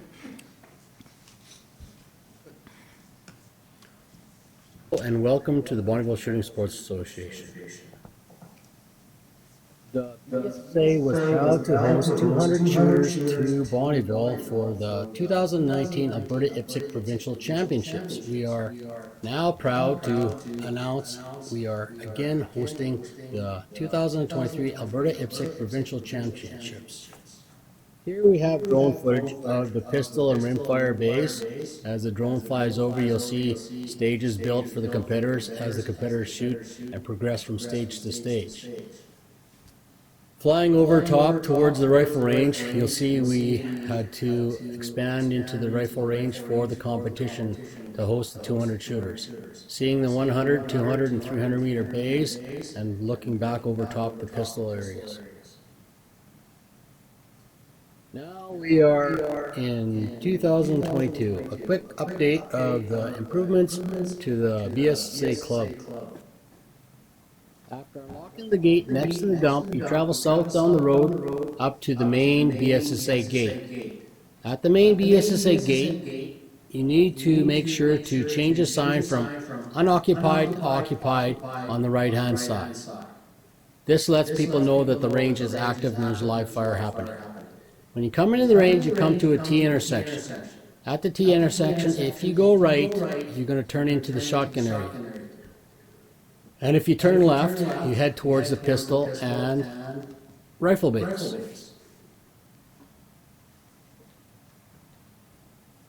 As you head into the pistol range and the rifle range, you see the clubhouse and sign-in shack. All guests and members need to sign in at the sign-in area.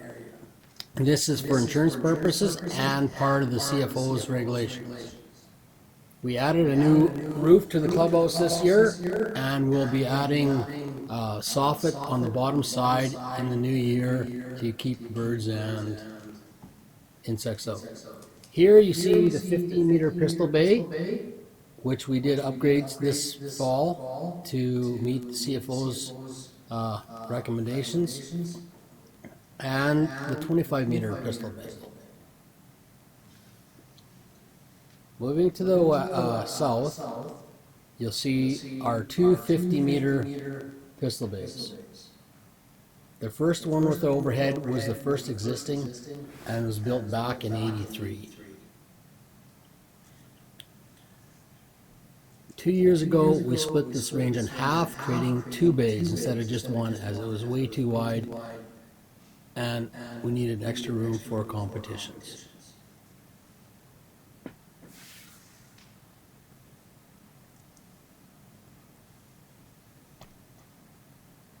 Here you see good aerial footage overhead of the pistol bays and rimfire bays, and of the rifle range with the two new bays off to the south.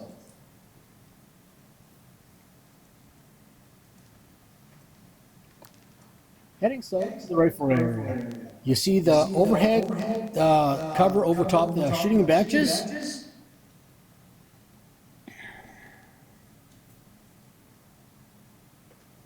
Here we have aerial footage of the 300-meter and 200-meter backstops, and on the right side you'll see the 100-meter backstops.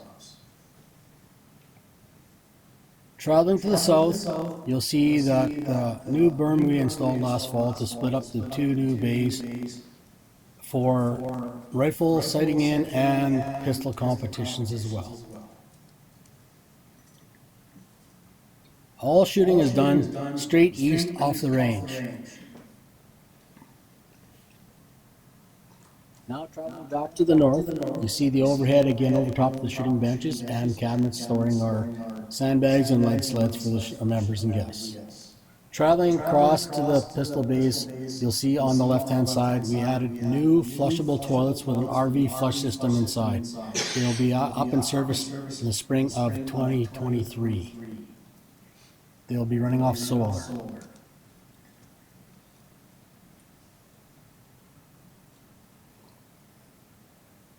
Now we're heading over to the arch range behind the sign-in shack and clubhouse. Here we have a 100-meter long archery range with 3D targets inside the shed for members or guests to place out on the range to shoot at.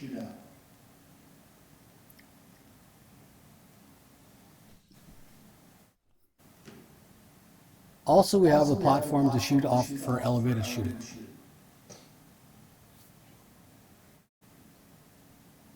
We're now leaving the archery area and heading back towards the sign-in clubhouse shack. We'll take a jaunt over to our shotgun area and give you a brief description of our shotgun area.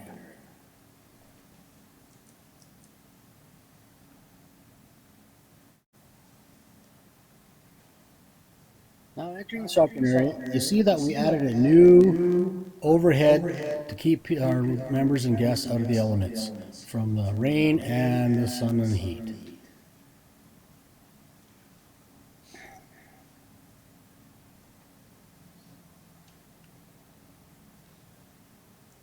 On the right, you can see the high house from the ski range, and the low house will be on the right. You can see the sporting clay standing 5 built in as well. You can see our manual thrower for guests and members to use, and an overview of our trap range.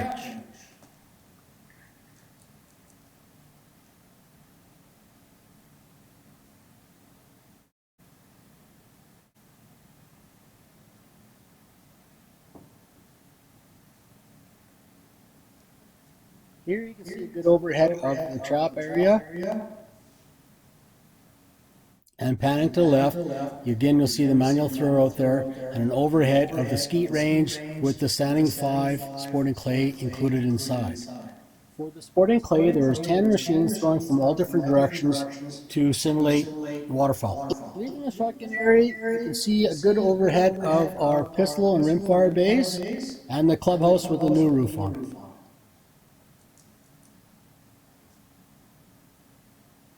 Heading to the south, you have a good view of the overhead of the 2 new bays were added last fall with the new berm splitting them off from the rest of the rifle range.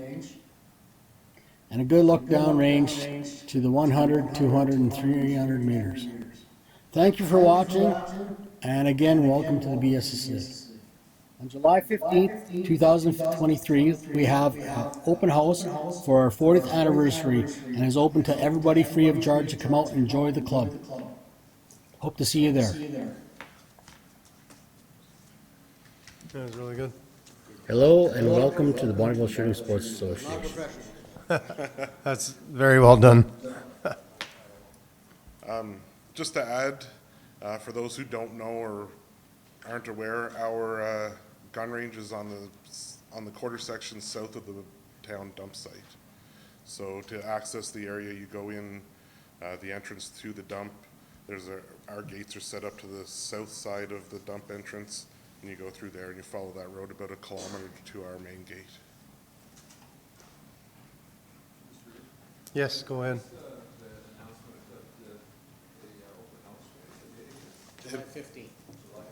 Yeah, that's open for everybody to come out. That's right.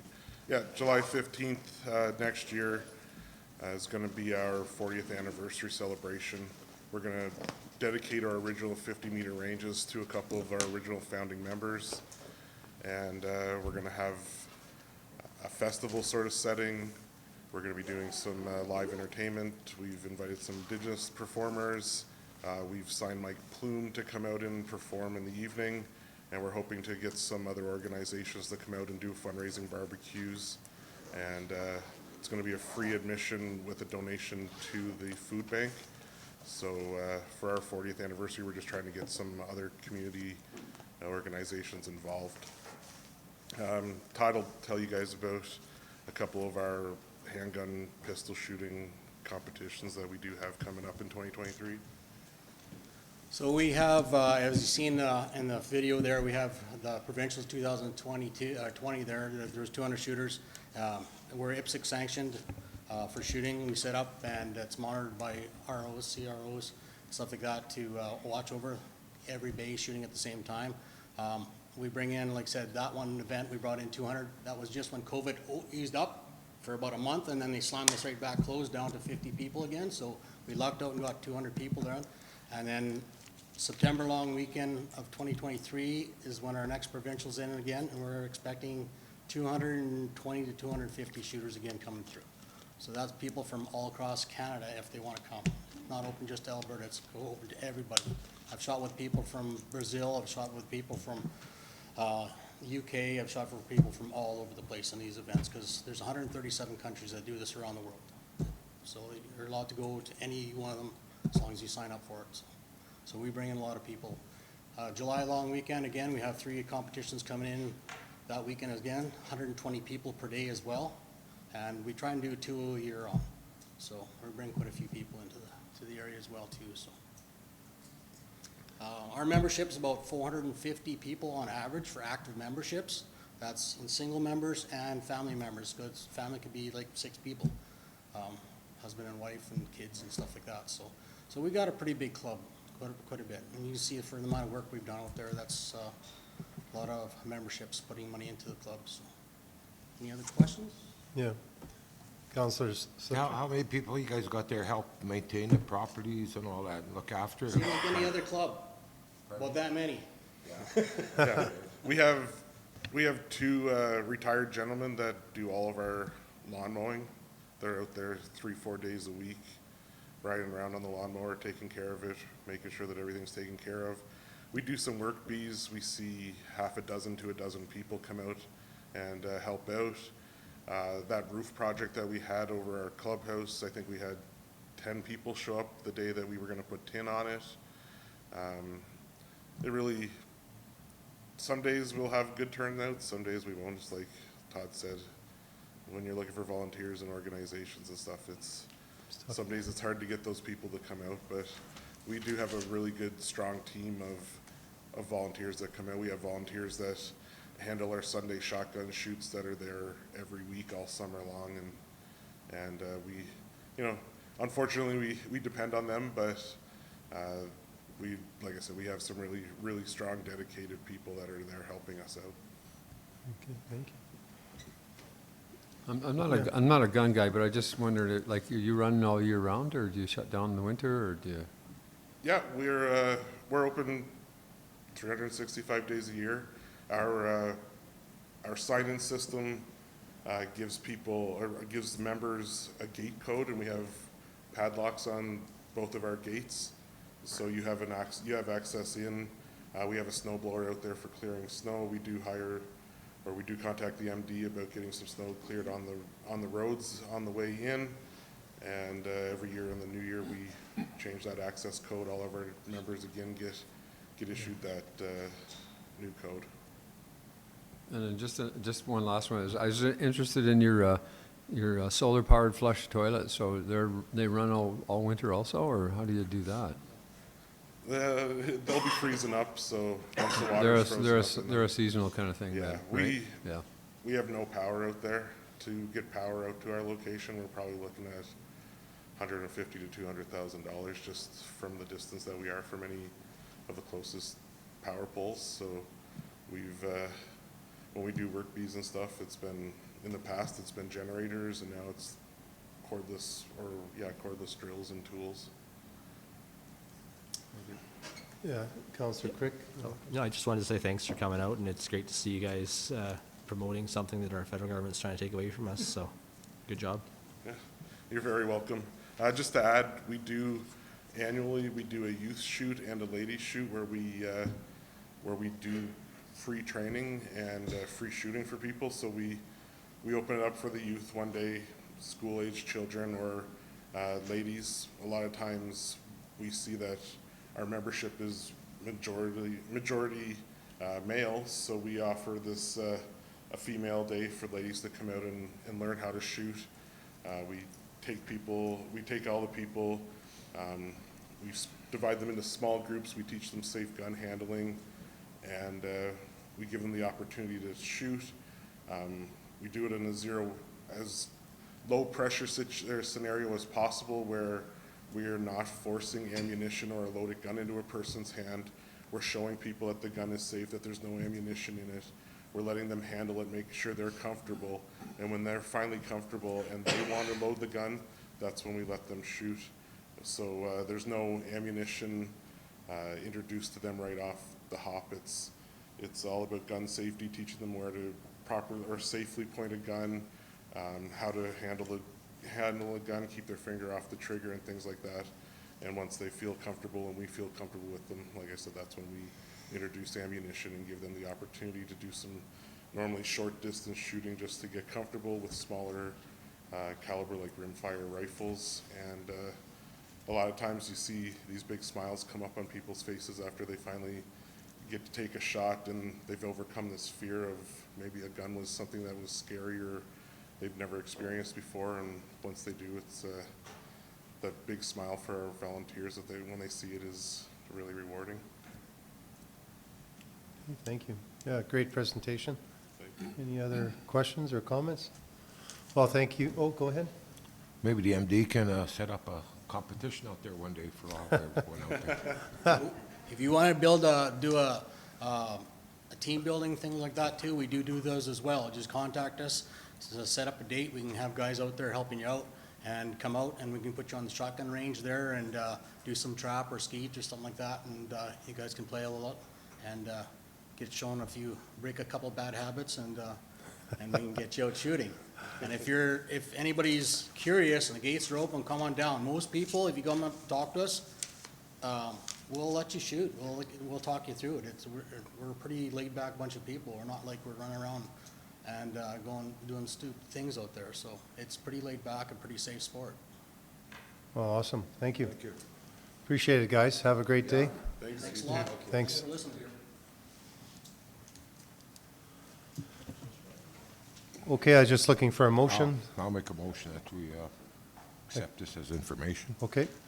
Thank you, Councillor Slipchuk, for making a motion that on behalf of council, the council accepts the presentation by the Bonneville Shooting Sports Association on the history of the association and future plans as information. Any discussion on this? Seeing that, I'll call for the vote.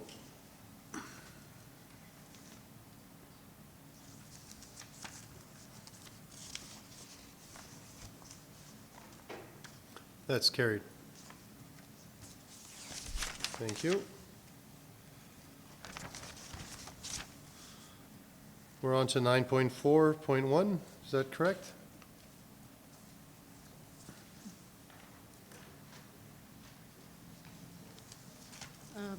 Good morning, Reeve Kolinsky and council. Morning. I'd like to introduce this report. It is the quarterly activity report for the corporate services service area. And I'd like to ask each one of my managers to come up and speak to their section, if that's okay with you. It's fine, thank you. First of all, Cal Vespelko. Good morning, Council. Morning. So my area is the assessment, has assessment taxes and insurance. So in the assessment function, we basically break it out into two different areas. One is the designated industrial assessments, and the other one is the municipally assessed properties. So in the designated industrial assessments, we performed the annual on-site inspections between July, August, and September.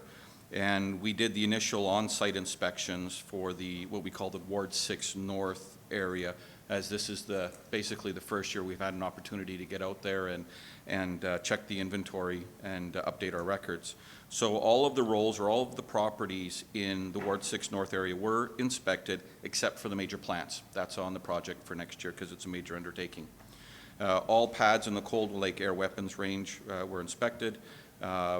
We established processes, protocols, certification, and equipment requirements that we now need when we need to do the inspections on the Cold Lake Air Weapons Range. So that took a little time to get all of that worked out. We also worked with the Provincial Assessor's Office on assessment appeals that pop up every year.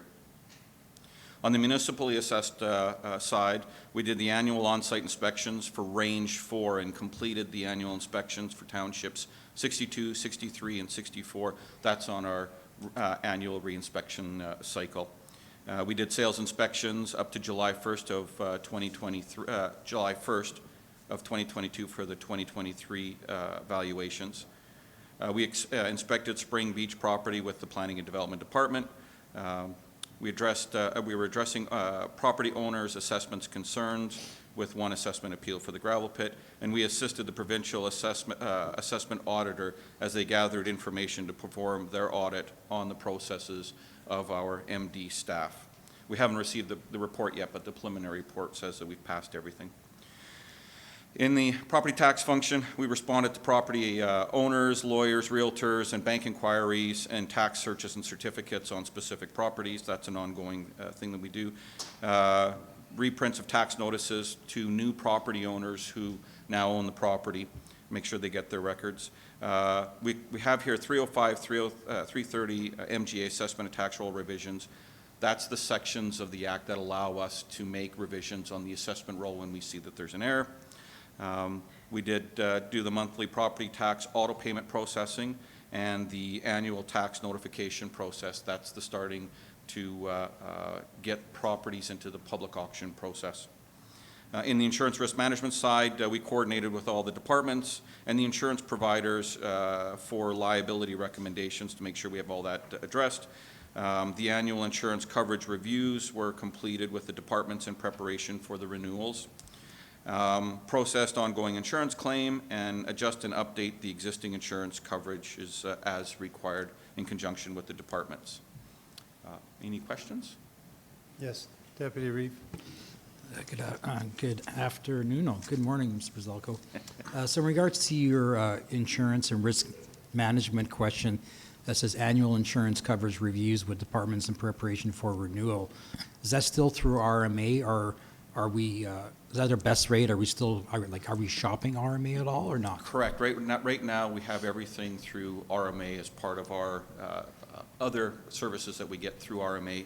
And this is an ongoing thing where our team is a kind of a liaison between the RMA insurance providers and all of the different departments to make sure we have everything looked at. Specific to the question, have we gone out and taken a look at other areas or companies to see what they cover?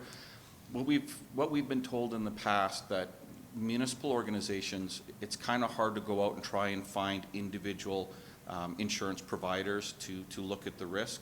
So for us, we've gone through RMA to get that collective package like many of the other insurance providers or many of the other municipalities. Right. Okay, awesome, thank you.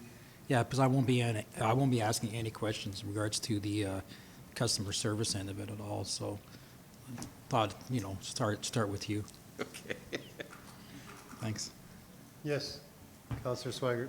Yeah, so you did mention Spring Beach, so do you want to say anything more about Spring Beach, or I'm not sure if we're going to get an update from planning development, or if there's an issue at Spring Beach, or whatever. No, for us, it was just working in conjunction with the planning and development department as they were doing some inspections work, and we were there as well. It's just more of a identifying a collaborative interdepartmental project that we were doing. So nothing specific to that on our side, except to make sure that we've got all of our data for doing the assessments for next year. That good? Thank you. Thank you.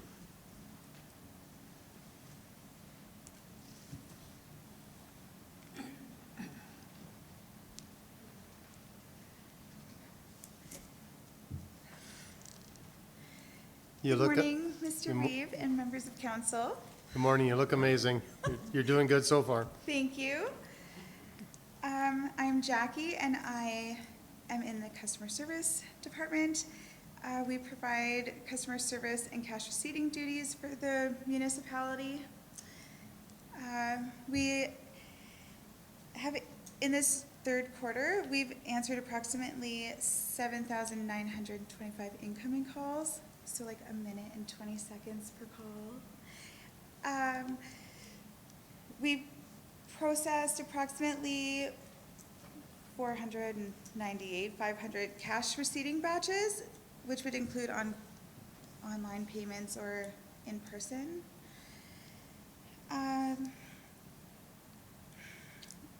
The Visitor Information Center has been in our lobby since July, so we noticed that we have more inquiries during the warmer months than we do in the colder months.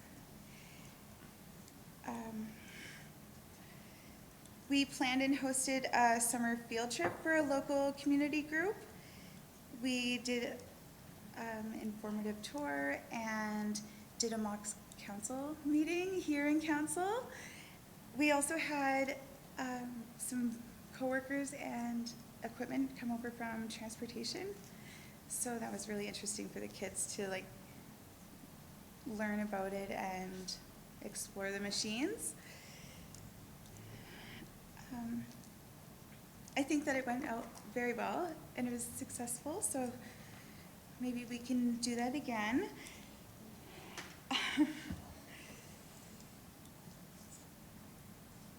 And I believe that wraps up my report. Very, very well done. Is there any questions for Jackie? Yes, go ahead. I have one. I see you have all those Santa Claus pictures out there. What's happening with that? Okay, so that is a door decorating contest that we're doing, and because we don't have doors on our little cubicles, we just made a whole experience at the front counter. Yeah. So where are they from? From all the lighting up the lights nights? Is that where those pictures come from, or? Sorry, the coloring pictures Yep. are, yes, from a coloring contest that we had at the light up nights that were held in Fort Kent, Ardmore, and Cherry Grove. Okay, so was there any winners yet, or There's 3 winners. Okay. Yeah. Were there one from each hall, or? Correct. Oh, okay, wow. Well, and your decorations are nice too, and everyone's decorations here at the MD are really nice. If you walk down the hallways and in here, it's a lot of effort that's put forth, so thank you. Thanks. Any other questions? Oh, there's one more, Jack. Nope, just joking. Mr. Reeve, I'd just like to point out that our front counter staff is amazing. I get comments from residents on a regular basis, emails and phone calls, telling me how nice it is to come to the office and be greeted by Jackie and her team at the front desk. And I just want to say thanks to Jackie and her team for that. They are the pointy end of the spear. They're the first contact that people have with us at the MD. Typically, by the time they get to me, they're already angry. Jackie gets them when they walk in the door with a question or a payment or for whatever reason they're here. So the most important 2 or 3 people in the MD are Jackie and her team. Right on, thanks for that, Al. Morning, Reeve and Council. Morning. The third quarter highlighted activity for the Finance Department consists of the implementation of the Questica budget software system and the facilitation of the training to the departments for the 2023 operating budget cycle. We had weekly work in progress tracking and reporting for the capital projects. Completion of the monthly bank reconciliations, and I can confirm with Jackie, she had 545 batches that totaled $38.7 million, so they were very busy on third quarter. Completion of the utility billing for the water, sewer, waste, and bulk water customers. Accounts payable entered 2,251 invoices and had a payment grand total of $15,494,000. Accounts receivable invoiced out 344 bills with a grand total of $262,760 with 68 cents of revenue coming in at a later time. Are there any questions? Thank you. Only Mike could understand those numbers. Good job, Darlene. Morning. Morning. I'm here this morning to provide service levels for HR and payroll. So we've advertised for 10 positions in the 3-month period, which includes the recruitment for Canusu. We've done a benefit plan evaluation and review. We are working on a LAPP, Local Authorities Pension Plan Policy Review. Of course, we have ongoing administration of our Sun Life benefits. We have processed 94 claims for our healthcare spending during those months. Ongoing assistance to departments for human resource topics. We've extracted 68 drivers' abstracts, maintenance of our paper and electronic personnel files, as always. Payroll produced 327 active employee payrolls for the month of July, 317 for August, and 303 for September. Are there any questions? Yes, Councillor It's not a Swager. trick question, it's the LAPP review. I'm not quite sure what that would entail. 'Cause All we're we don't- doing is we're changing the policy slightly because we need to explain a little bit clearer in our policy what we are excluding as pensionable earnings. So we just need to make the policy a little more clear. So, because we don't control that policy, right? No. That's, so you're just trying to make it clearer Yeah, to, we're working with LAPP to currently get our policy so that it follows all the guidelines of our auditors. thank you. Any other questions? No? Thank you so much, Norman. Thank you.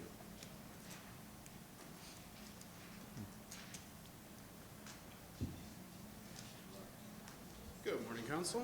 Morning.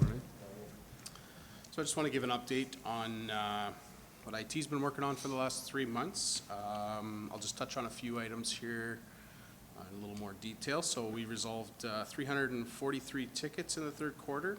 That's a little bit down from usual. July, August are usually a little slower. Less people in the office, more people on vacation. So. IT also attended the Municipal Information Systems Association conference in Edmonton back in early October. It's our first conference since 2019. So it was great to get out and network with other municipalities' IT departments again. We replaced 2 backup storage arrays, one on-site, one off-site, and that's where all of our backup data goes. IT has been working with departments to migrate documents to SharePoint. This allows for a better user experience and collaboration on documents. We also helped with the Kinissu kitchen renovation, new IT equipment there, and the Shaw House needs. Any questions? Yes, Deputy Reeve Fideo.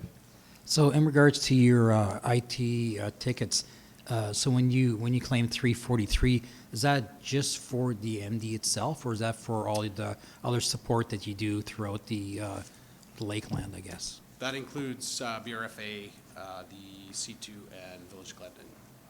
We still do some help for Glendon as well, or? Yeah. Okay. Yeah, those contracts, we had sent them out a notice to expire them in January, the end of January, so. Okay, awesome. Okay, thanks. Right. Thanks. Any other questions? Seeing none, thank you. Appreciate Thanks. it.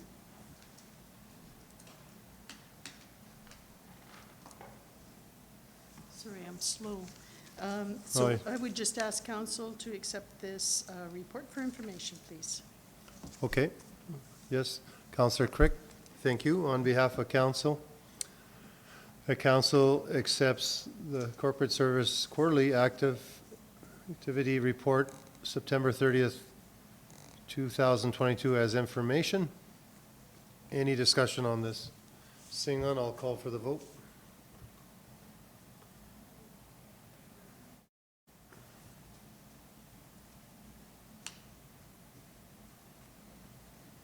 That's carried. We'll go on to 9.4.2. Thank you, Reeve Kalinsky and council. This report is, the purpose of this report is to present council with financial results for the third quarter ended September 30th, 2022. Regular quarterly reporting provides council with required information to make informed business decisions and assist in meeting council's fiduciary responsibilities to the community. as well as adhering to the CAO's legislated responsibility to inform council. Attached to this report, you'll see a statement of operations, a statement of financial position, and a schedule of reserves. The recommendation for this report is consistent with council's goal of building a viable and diversified regional economy. So administration is recommending that council receive the unaudited financial statements for the third quarter ended September 30th, 2022 for information. I'm happy to answer any questions you may have at this time. Yes. Thank you, Mr. Councillor Reeve. Kraviak. What is the amortization on Appendix A of 19 million for? So that is, pardon me, that represents 3/4 of the year's useful life of all of our tangible capital assets. So every year, a portion of your capital asset is amortized or depreciated, is another word to say. And it recognizes that every year there is an amount of useful life that is used up through the course of the year. So that represents 3/4 of the total amortization for the entire year for all of our assets, like our buildings and our vehicles and our infrastructure. Isn't that a bit deceiving to take that away from the surplus amount of money? No? It's a below-the-line transaction when... Yeah, I understand, yeah. But Yeah. okay. Yes, Deputy Reeve Fidel. Yeah, just for clarity, so in regards to non-financial assets, so inventory for consumption, I'm assuming that it is the gravel. Okay, thank you. That's correct. And also the prepaid expenses, what does that all entail? So prepaid expenses are typically mainly insurance. So we get an insurance premium at some course during the year, and we have to pay the premium up front, but it's a prepaid expense, and so we expense it on a monthly basis. Awesome, thank you. Any other questions, gentlemen?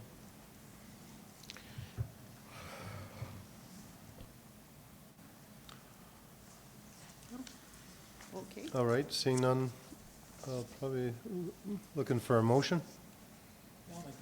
Thank you, Deputy Reeve Fidel, for making a motion on behalf of council, that council accepts the unaudited financial statement for the third quarter ended September 30th, 2022 as information.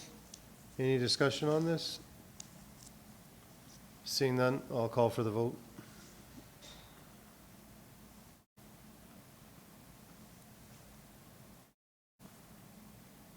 That's carried. On to 9.4.3.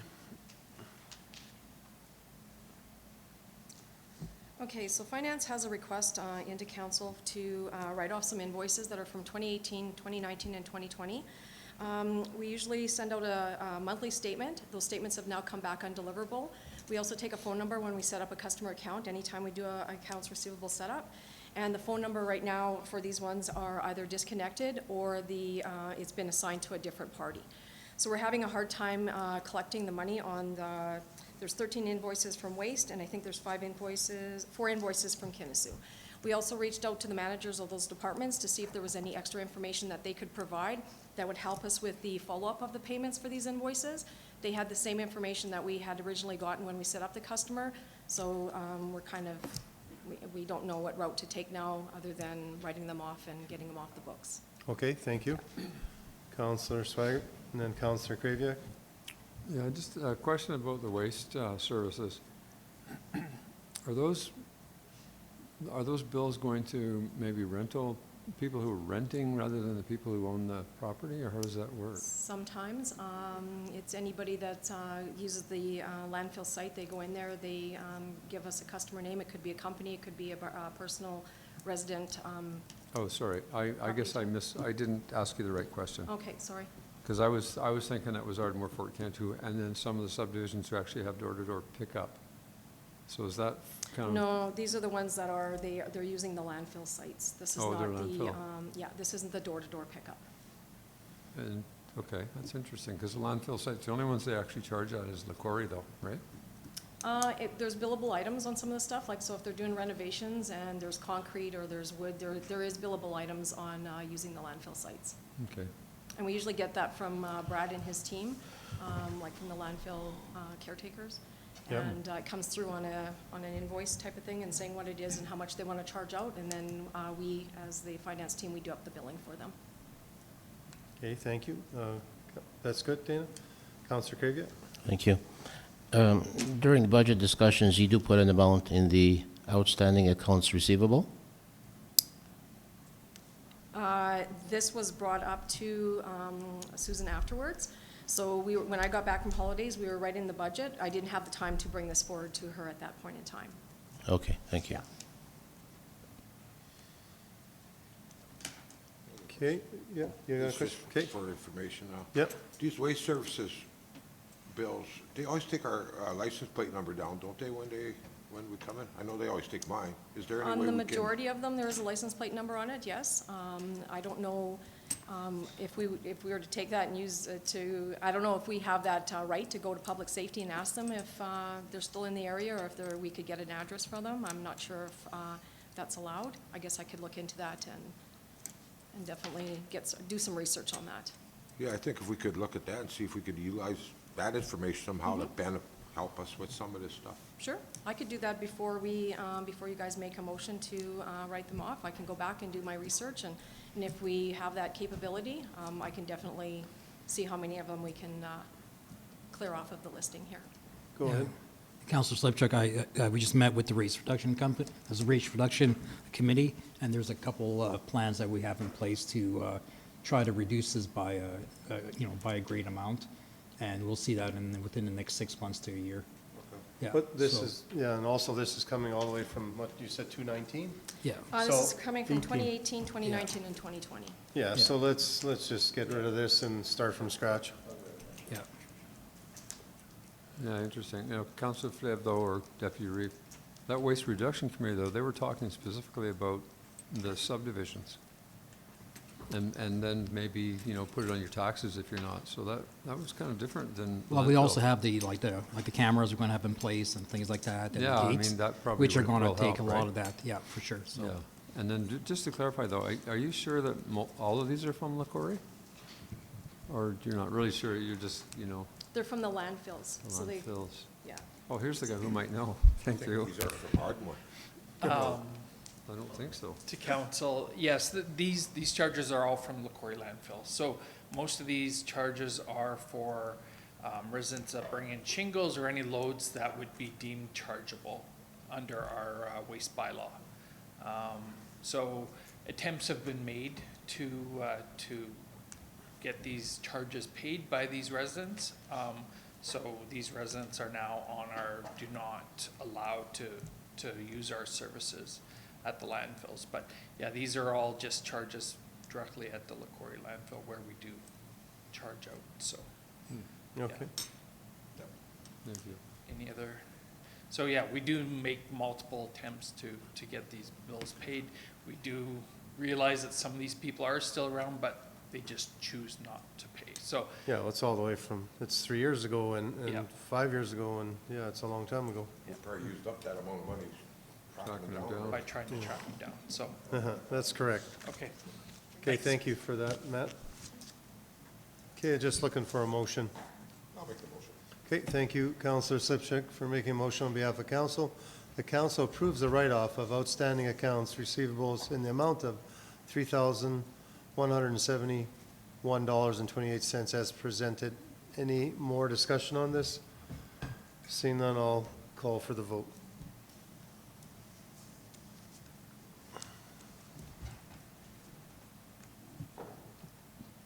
That's carried. On to 9.4.4. Thanks.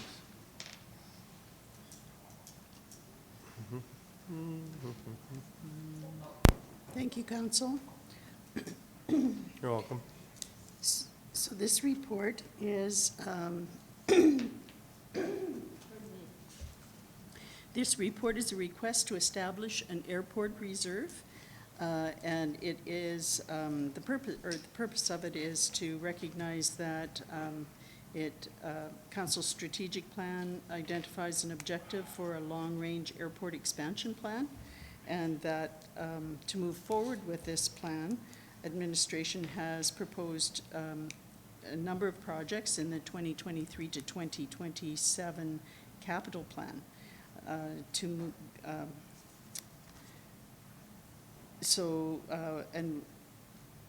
meet future resource requirements, administration is requesting council establish an airport reserve as these costs will be ongoing for a period of time. As well, future, the change in plans for the Capella building had an excess of funding of $2.75 million, and it is available for other purposes. So administration is proposing a capital project in 2025 for runway expansion, maintenance, and repaving, taxiway repaving project. And so this funding would help us secure a grant requirement where we would be eligible for 50% of the cost of that project. So this would ensure that that funding is available, which is a requirement of the grant application. So establishing reserve for future airport development and renewal is a fiscally responsible method used to ensure that funds are available when they're required.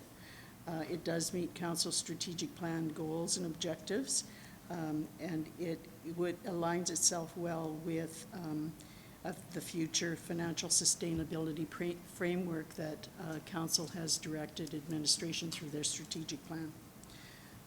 There is always an opportunity cost associated with any decision that council makes to provide funding to one area as opposed to another area. However, this does fit very well with council's strategic plan, their number one goal, and it'll allow administration to move forward with confidence with the matching grant application. So, the funding, I've lost my voice, I'm sorry. That's no problem. The requested amount of $2,750,000 is included in the 2022 capital plan, and the funds are available for this purpose should council choose. Administration is recommending that council approves the establishment of an airport reserve, and furthermore, that council approve the transfer of $2,750,000 from the 2022 capital plan to the airport reserve. I'm happy to answer any questions. Thank you. Deputy Reeve Fidel, then Councillor Cravia. Thank you for that. So when we apply for the grant, so when we allocate this part towards the banking end of it, so say the grant is, so we would have to get a quote first for the repaving, and then, so this is going to be allocated, or might be allocated towards 50% of the costs involved. Now, once that happens, if there's any money left over, where would that kind of go to? That's all stay within the airport? Mr. CEO Hogan has his laid on there. So Any excess funds, pardon me, once the project is complete, any excess funds would be returned to the airport reserve for future allocation to any future projects that council wishes to pursue. So then for the subdivision end of it and all that stuff, I guess the realigning end of it, the rest of the money will go in there. Okay, thanks. Councillor Cravia. Thank you, Mr. Reeve. I'm just wondering, what's the change in plans that there's $2.75 million available? And will there be enough money to do the changes in the Copala building afterwards? Mr. Reeve, members of council, I'll answer that question. So the Capella Building, Fire Hall Number 1, I think as it's called now, was sold to the BRFA. It was our understanding, my understanding, I believe council's understanding, that the renovations to that building were going to become the Bonneville Regional Fire Authority's responsibility and not the MD's. So as a result, that left $2.75 million that we had originally budgeted out of the original $6 million for that whole project. $3.25 million for the purchase of the building, and the $2.75 million which was earmarked for building renovations. My understanding is that BRFA was moving ahead and funding their own renovations. The chair could correct me if I'm incorrect. So as a result, that left $2.75 million just lounging about in our capital budget. We do have a $5.5 million project tentatively scheduled for 2025. That's the airport repaving, somewhere between $5 and $5.5 million. As luck would have it, the $2.75 million is exactly halfway there, and the CAP grant, the Capital Airport project grant that the province and the feds come up with on an annual basis, does require 50% funding. So this money would be sitting in that reserve, so that when the grant application comes through and the province asks us to prove our 50%, that money would be there, so we could move ahead in 2024, 2025 with that airport repaving. Okay, thank you for that clarification, yeah. Thank you. Councillor Crick? Yeah, I was hoping that it was going to be a $4 million project, so there'd be some money left over for a trail at Emerald Estates, but I see that that's not the case, so. And I think that's actually a question worth answering, not about the trail at Emerald Estates, but when we actually move ahead and if we were to receive a grant, when we actually move ahead and get engineering done, it's entirely likely that the project may come in at a lesser amount or at a greater amount. We are right now, just with our own internal forces, knowing what things cost, estimating that job at between 5 to 5.5 million. It could come in at 4 million or 4.5 million, which would leave excess funds. Once that money is spent from the reserve, and let's assume for a moment that there was $500,000 left and we didn't have to spend the whole amount. That money, council could elect at that time to collapse the airport reserve and use that money for anything else, whether it be a trail, a water line, or any other capital project. So if it is less than required, absolutely that money would be available, as Susan indicated, for any other project that council would wish. Thank you, Mr. Eve, or the boat dock in Chicken Hill Lake for $22,000. That's right. Or the Crane Lake one. All right, let's. Mr. Reeve? Yes. Yeah, just, can we, you mentioned the other night, actually, the airport main building. Yes. And so have we, is there information on that, when that's going to happen, or have we budgeted for that, or is it done, or is it? Next year. It's next year. Yeah, we approved it. We approved it already. Yeah, so. I think we did. Yeah, we Pretty did. sure we did. I think we did, right? Yeah. So we've already budgeted for that. We don't. Yes. That's already budgeted for. The current projects of the airport are all funded and all budgeted for. So there's nothing, this 2.75 million is really, it's called an airport reserve, but it's really a very particular purpose, is to provide the 50% funding should we be granted the cap funding from the province and the federal government. Well, I'd just like to put my opinion in, just if the dream did come through, that there is money left over, which I doubt, but if there is, I'd like to see it stay at the airport so that we continue to promote that area, because that's the only transportation hub we have here, and it's going to be critical for the future going forward with pathways and everything. And it's also a positive thing where you're actually going to create tax revenue from it once we develop our buildings there. I would encourage Councilor Craig to look at the master trail that we spent lots of money on, and the Emerald Estate is way down on the list on that. So, yeah, let's just looking for a motion, though, gentlemen. I'll make the motion that we approve this and put the money in for the airport reserve, and it's a good point that we're trying to apply for a grant, so it's basically 50 cents on the dollar. It makes sense, so I'll make the motion to do that. Okay, thank you, Councillor Crick, for making a motion on behalf of council, that council approves the establishment of the airport reserve, and furthermore, the council approves the transfer of $2,750,000 from the 2022 capital plan to the airport reserve. Any discussion? Seeing none, I'll call for the vote. It's actually a loony on a toonie, Josh, Mr. Crick, Councilor Crick. I think it's time for dinner, eh? That's carried. Thank you. Good job, everyone. Thank you. We're going to break for lunch. Yeah.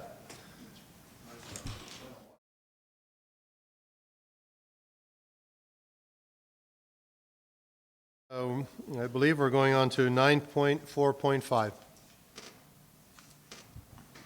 Good afternoon, Council. Good afternoon. My first RFD is for the Public Auction 2022, public auction date and time. Council is required to set the sale date, time, location of the public auction prior to the property tax public auction. The date and time of the public auction for consideration is Monday, March 27th, 2023 at 2 p.m. in Council Chambers. The 2021 property tax arrears list originally started with 148 properties. However, as of November 30th, 2022, there are only 23 properties remaining on the list and thereby subject to the 2022 public auction. Just a little update to that. As of this morning, hearing from Tina, there's 11 properties remaining, not 23 anymore. The date, time, and location are required to be set earlier than the reserve bids to meet the Municipal Government Act's requirements of advertising the public auction in the King's Printer Gazette. The recommendation is that Council approves the date, time, and location for the public auction of lands on the tax arrears list to be held on Monday, March 27th, 2023 at 2 p.m. in Council Chambers. Council options: one, that Council approves the date, time, and location for the public auction of lands on the tax arrears list to be held on Monday, March 27th, 2023 at 2 p.m.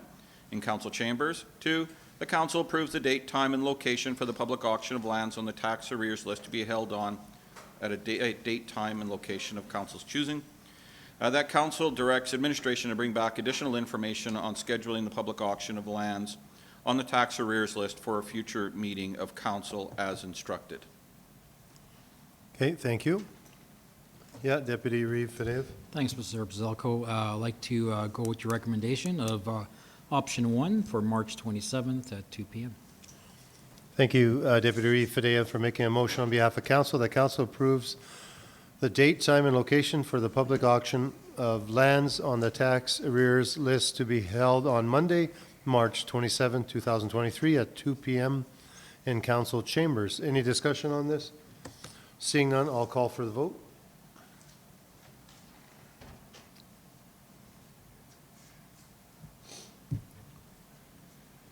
That's carried. Thank you. On to 946. And my second RFD, this is still for the public auction 2022. This is the public auction conditions. Council is required to set the sale conditions prior to the property tax public auction. The public auction conditions are required to be set earlier than the reserve bids to meet the requirements of advertising the public auction in the King's Printer Gazette. The conditions are as follows. GST will be added to all successful bids. A deposit of 10% of the successful bid payable in cash, certified check, bank draft, or money order must be received by 4:30 on the day of the sale. The balance of the purchase price shall be paid on or before Friday of the week of the public auction. All properties are to be sold on an as-is, where-is basis, and the municipality gives no warranty whatsoever to the adequacy of services, soil conditions, land use districting, building and development conditions, absence or presence of environmental contamination, or the ability to develop the subject land for any use proposed by the purchaser. All sales are subject to the reserve bid and any conditions and or reservations on the existing title and taxes to be adjusted as of December 31st, 2022. Administration recommended action is that Council approves the proposed sale conditions for public auction of lands on the tax arrears list as presented. Council options: 1, the Council approves the proposed sale conditions for public auction of lands on the tax arrears list as presented. 2, the Council denies the proposed sale conditions for public auction of lands on the tax arrears list as presented. 3, the council directs administration to bring back additional information regarding the sales conditions for public auction of lands on the tax arrears list to a future meeting of council as instructed. Thank you. Looking for a motion, gentlemen? Yes? I'll move the conditions as presented.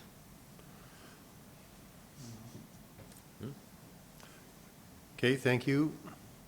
Councillor Crick for making a motion on behalf of council that council approves the proposed sale conditions for public auction of lands on tax arrears list as presented. Any discussion on this? I'll call for the vote.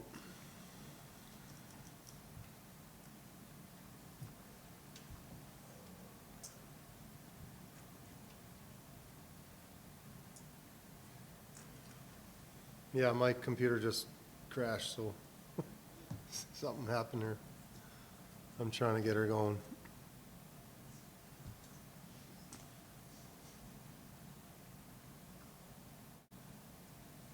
That's carried.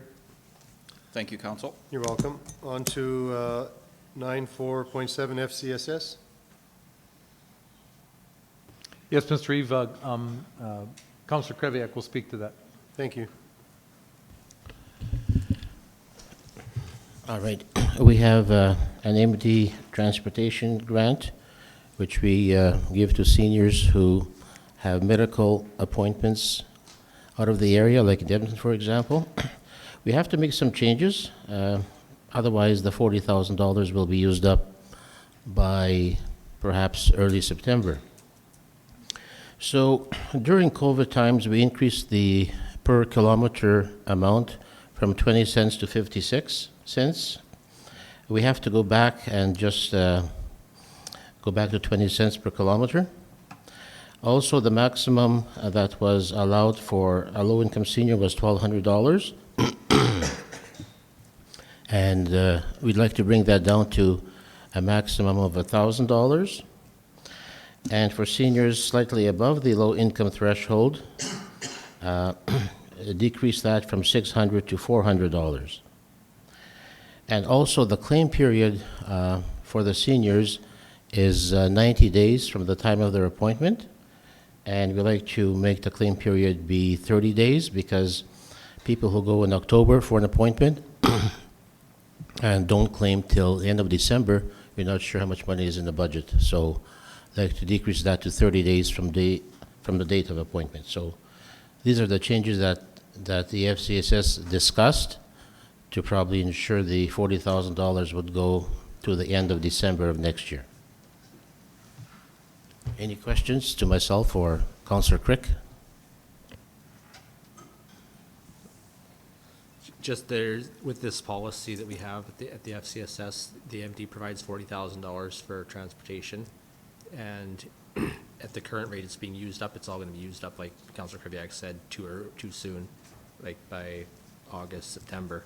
So we can leave it as is, but then there's going to be some people that get the funding if they have their medical appointments in the first 2/3 of the year. If their medical appointments at the end of the year, then they won't get any funding for help cover their costs of travel. So the changes that Councillor Kreviak said make sense, then everybody can get it, and it essentially cover their cost of their fuel, really. All right, Mr. Eve, is that you and Ms. Kiambao? You're making those changes? Who's the person responsible for it? Oh.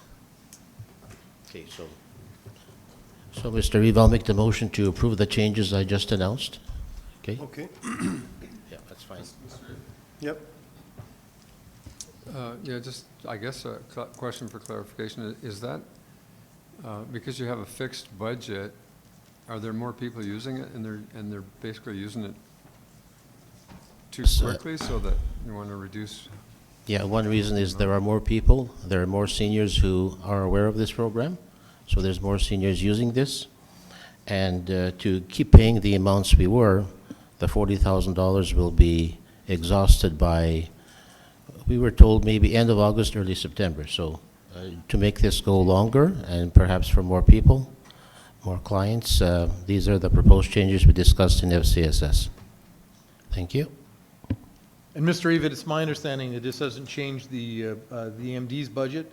This is an adjustment to how the FCSS budget amount is managed by FCSS themselves. Am I correct? Am I correct? Okay. There's no change to the MD budget. It was, in the budget, you folks approved $40,000, so that remains $40,000, and nothing changes there. Okay. Hey, can we, yeah, sorry, you don't have to. Sure. Through the Reeve, we actually have had a chance to speak, I guess not anymore, but the previous director with FCSS in Bonnyville, Mr. David Beal, a couple of weeks ago, and he did actually mention the administrative recommendations that were going to be discussed at the FCS board, which I'm glad to hear that they have been. I have it earmarked to bring the policy back to council in January to reflect these changes that you've actually just proposed, and see if we can get the policy amended to help assist with the processing that challenges that FCSS were encountering. Thank you. Mr. Reeve, these have to be brought, because they want to be effective January 1st, 2023. Yeah. Okay, through the Reeve, we would need to amend the policy, would be the process to get that changed. Once the policy is amended, then we would be able to notify the Bonnyville FCSS that this is the new process that they need to follow. So the soonest we could bring it back to council would be the first meeting in January. So, Mr. Reeve, did I have to make that motion then, or no, to approve the changes? If council wishes to approve these changes without seeing the policy now, and just for us to make that change now and bring it back in the policy, if council wishes to do that, we can. Normal process, though, is to bring the policy back for council's approval. It's totally up to council. So what do you want me to do, Mr. Reeve, or what? You're going to have people, Mr. Reeve, you're going to have people maybe using that program before our policy changes. So you may, if you're really serious about doing it, you better change it right away. Yeah, Mr. Reeve, but they have till, if they go in the beginning of January, we have till the end of January to process the claim. So if you bring it back January 14th, is it? Then that's plenty of time. That would be good. Yeah, that would be good. So I can rescind my motion if you wish, or what do I do, Mr. CEO? Yeah, I think, Mr. Reeve, through the Reeve to Council Crevier, yeah, if you just rescind the motion, we'll make sure the policy is here at that very first meeting in January. I think the biggest risk is somebody within that 10-day period after the beginning of the year might use the rates that had originally been approved. So, but other than that, yeah, we'll bring it back right away with the changes, and council can officially approve the new policy. I think that's probably the best route of action, is to approve the policy once council sees it in writing. But we're literally 10 days into the new year for the first meeting, so That'll be fine. Mr. Reeve, so I'll rescind my motion. Thank you. Yeah, Deputy Reeve, Dave? Ms. Kienbaum, so in regards to the Coal Lake FCSS, how is the new policy going to affect that side of DMD? Through the chair, the Bonnyville FCSS is the administrator of our grant program, which is open to all residents in the MD. Okay. The Coal Lake FCSS does not administer that program. Okay. It's all done through Bonnyville. Sounds good. However, I can also add that Mr. Beal had identified that there are a couple of new senior grants that are now being coordinated in Cold Lake in conjunction. They're all coordinating Age-Friendly Cold Lake FCSS, Bonnyville Cold Lake FCSS on these new programs. Yeah, it's that confusing spoke and hub and all that. Correct. That's, yeah. He had also suggested to modify the policy to ensure that there was no double dipping going on between the different senior programs now that are available. So those will be brought forward as well for council Okay, consideration. thanks for the clarification. Yeah, Mr. Reeve, even though I qualify, I won't be taking advantage of this program.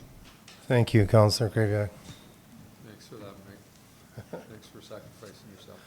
Okay, let's continue on with 9.5.1. Good afternoon, Mr. Reeve, Councilman. I have an RFD here for policy number 4A.005, snow plowing of driveways policy amendment.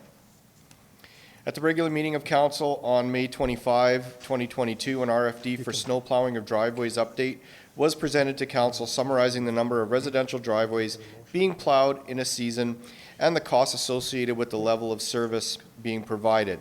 And that's attached in Appendix A. Council accepted the update as information and asked administration to come back with a revised policy with some level of service options. Attached is a draft of the policy for council's consideration in Appendix B. Significant changes to the policy are registered landowners being responsible for completing the snowplow agreements, clarification on what is included in service for snowplowing, change in qualification for hardship. These changes will help reduce the overall cost, operational costs, and provide clarity on what is covered by the program. The cost and source of funding is the 2023 operational budget, and it's administration's recommendation that council adopts policy number 4A.005, snow plowing of driveways, as amended.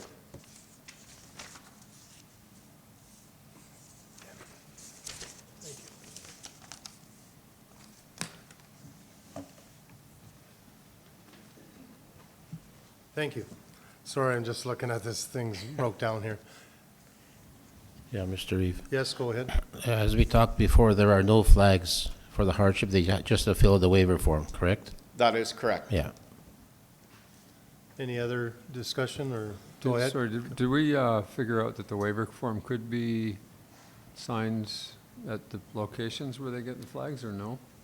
Through the Reeve to Councillor Swigert, we did not address that at this time. We're tossing around some options, but at this point in time, we don't have a definitive answer of whether they're just going to be signed here or if we're going to have some satellite offices for signatures. If that's something that council wants us to just get on and do it, we can task that for sure.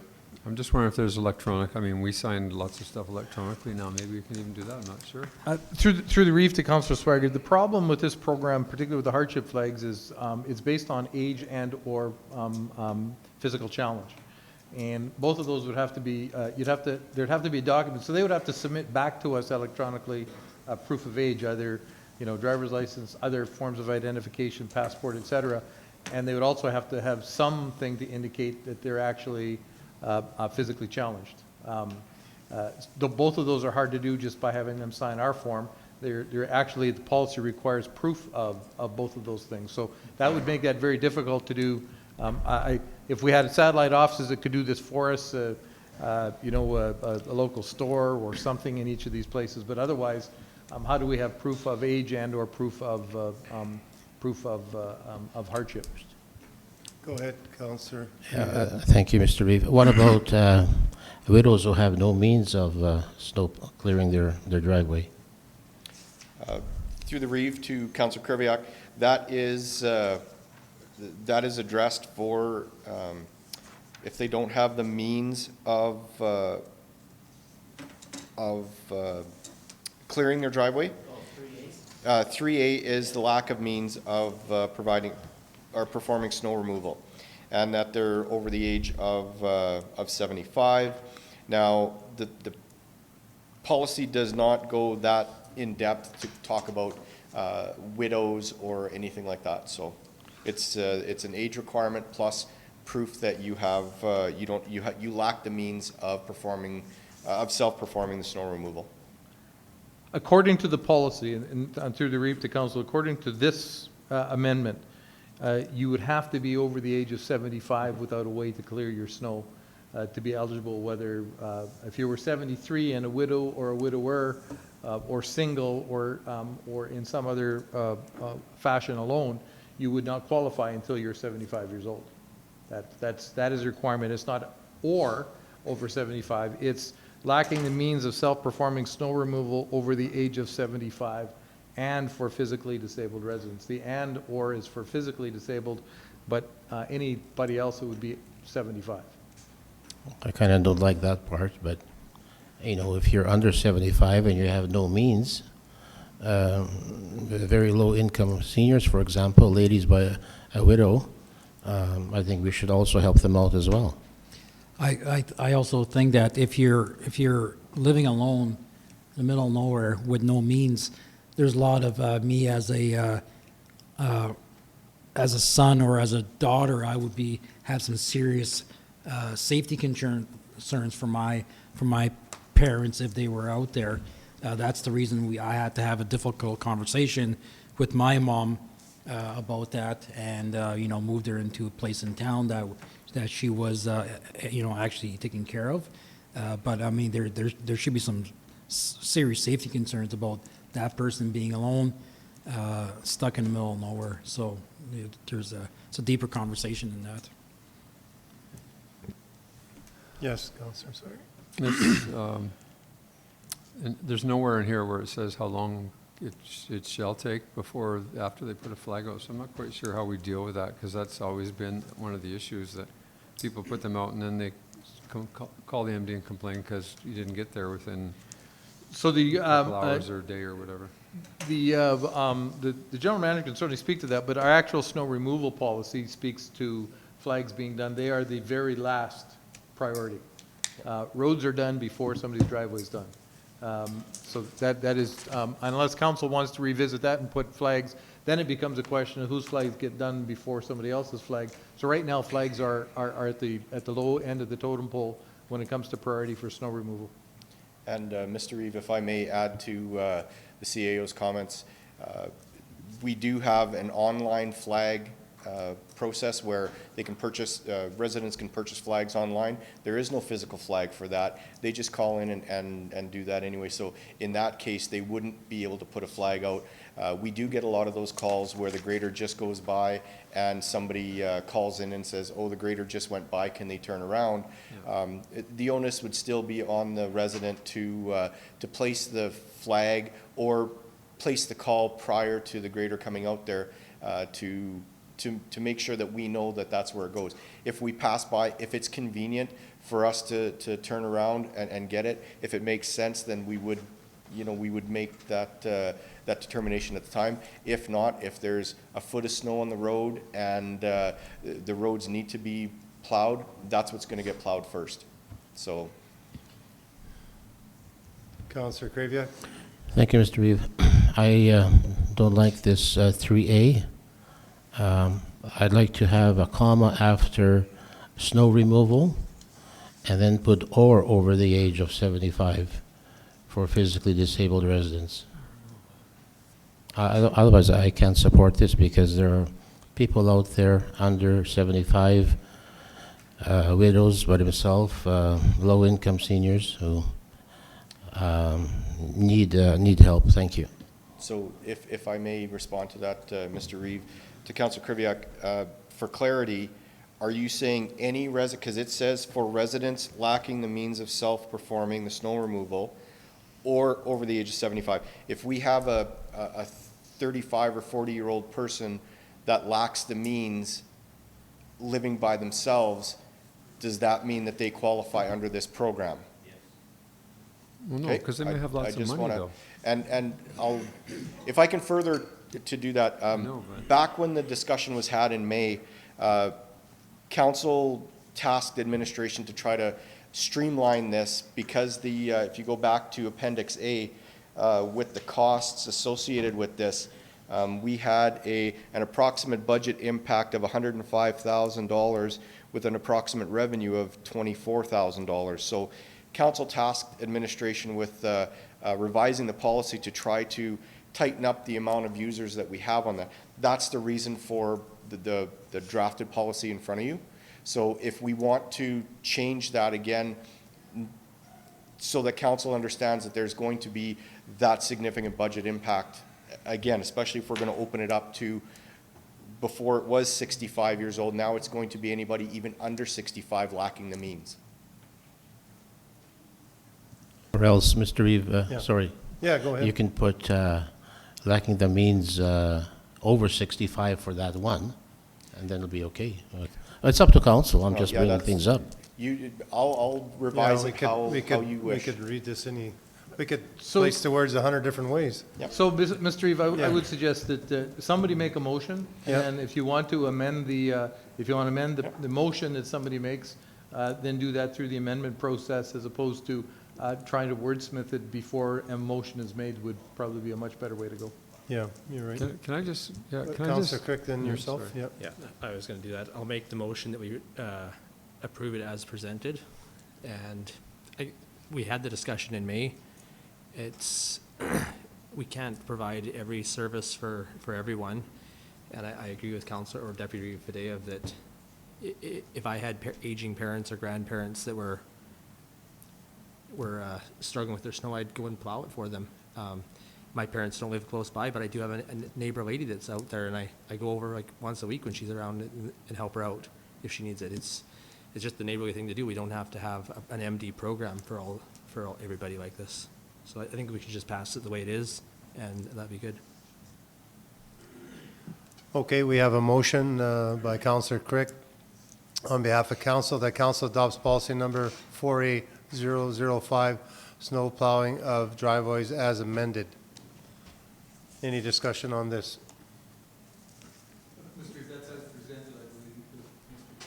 Oh, I'm sorry. As presented. Sorry. I don't have my computer. Apologize. Any sorry. Sorry, I'll just, if I may. It was amended though, wasn't it? Yeah, sorry, this is just how we usually word these Yeah. motions. It's an amended policy. Because he amended the policy, that's Maybe, why. Mr. Sorry. Reeve, as presented with amendments. Is that better? No. As presented with the amendments in? Tomato, tomato. If you wanted to say as presented, we can change the wording. It's fine the way it is. I'll just make sure everybody's clear about what we're talking about here. It's the amendments that Brian just presented. Yes. That's the amendments. Okay, so everyone's clear on that? Any discussion on this motion exactly the way it reads? Okay, well then I'll call for the vote.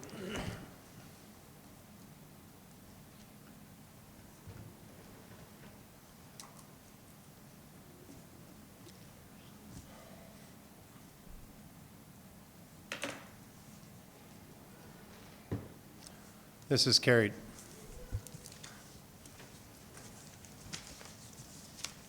Thank you, council. You're welcome. On to 9.6.1. Thank you, Mr. Reeve, members of the council. 9.6.1 is bylaw number 1830, the public notification bylaw. Administration is seeking approval for bylaw 1830, the public notification bylaw. This bylaw established methods of advertising information for the municipal district of Bonneville residents and ratepayers. At the 2023 budget deliberations, council directed administration to draft a bylaw establishing methods of advertising information important to the residents and ratepayers of the MD. This includes moving the majority of advertising to digital platforms, including a municipal website and social media platforms. There are a few benefits to making this change. Administration believes the MD's established digital presence is stable and accessible to the majority of the MD residents. Moving to digital notification via the MD's website and social media platforms will allow for timely notification and may increase efficiencies for selected municipal district services. Moving to digital notifications will also result in $100,000 savings in the marketing and communications operating budget, and that was already approved in the 2023 budget. It must be noted there will be occasions throughout the year where more traditional advertising, i.e. through local newspapers, will be necessary in order to meet legislative requirements set by federal, provincial, or municipal legislation. Marketing communications will create communications and education plan to assist residents and ratepayers in signing up for digital public notifications through the municipal website. This bylaw aligns with Council's vision statement in the 2022-27 strategic plan of being an innovative leader and providing services in a timely and cost-effective manner. The reference to the provincial federal legislation is through Section 606 of the Alberta Municipal Government Act, RSA 2000, Chapter M26. And administrative recommended action is a bylaw number 1830, being a bylaw of the MD of Bonneville number 87, to establish methods for advertising information required under the Municipal Government Act, be given first reading. and that council approves January 10th, 2023 at 9:30 a.m. as the date and time for the bylaw number 1830 public hearing. It's going to be a busy day. We're looking for the first motion. No, thank you. Yep. I heard loud and clear from two seniors who are very much opposed to this, but my question is, what do you mean by the majority of advertising going to digital? What advertising is not going to digital? I would have to ask Tracy to come and speak directly to that. We didn't remove the entire budget. The budget, if I remember correctly, had been proposed at about $286,000 for print media. We removed $100,000 of that, so there still is $186,000 left for print media. But we did reduce that a lot of the things that we do can be done statutorily through a digital presence. Many municipalities have already moved this way, and many more are moving in this direction. It is the future for advertising for municipalities. And Al, how much did we use in the budget last year? Only 100 and something, didn't we? That's a more difficult question through the reef. Okay. It's a more difficult question to answer as we have consolidated all of the department budgets for advertising into one budget. Okay. So I haven't actually run the numbers from Okay. 2022. I highly doubted that we used 180,000 for print last year. Just for that portion? Well, print advertising doesn't necessarily include just newspapers. We also have magazine publications that we advertise in as well. Okay. And Yeah. through the reef to Councillor Kriviak, some of the exceptions to publishing in the newspaper will include the public sale, the public auction that you heard about today from Manager Kelvin Bisbalco. And then if there are certain charitable drives done by the newspapers that council wishes to support, we would do that as well. Okay, Yeah, I have similar concerns as Mr. Kerviak, but I'm also glad that we're not doing this as a one shot, and it is progression, and we'll definitely see where it goes. I do have some senior people that have made some comments to me, but I think we'll manage it. It's not like we're shutting every last thing down in the papers. Yeah, I understand. Councillor Yeah, Slade? Mr. Reed, that kind of was my question. Maybe Tracy could answer. Councillor Kerviak said that two seniors were missing something, but what would they be missing? What do you publish it in that they would read? We publish in what was formerly known as the Bonnyville Nouvelle is now Lakeland This Week, the Cold Lake Sun, and the Respect newspaper, which is the seniors newspaper. The things that we publish on those newspaper page, we have a weekly newspaper page with the Lakeland This Week and the Cold Lake Sun, and a bi-weekly page with Respect in line with their publishing schedule. And the things that we advertise in there are approved planning and development permits, discretionary use hearings that are coming up, events, hall happenings, and various. Thank you. And Mr. Reeve, I would also remind council, we discussed this extensively at budget deliberations and received direction, and council passed the budget with $100,000 removed from this particular file. Yep. So if council were to not approve this and want to go in a different direction, then we would be coming back with a budget amendment looking to balance that budget with the $100,000 that would no longer had been reduced by. So again, we only brought this because this had been deliberated by council at the budget deliberations, and council passed the budget based on this reduction in the budget. Yeah, Councillor Quick, then Councillor Kerviak. Yeah, I'll make a motion and then ask a question after. I'll move that bylaw number 1830 be given first reading.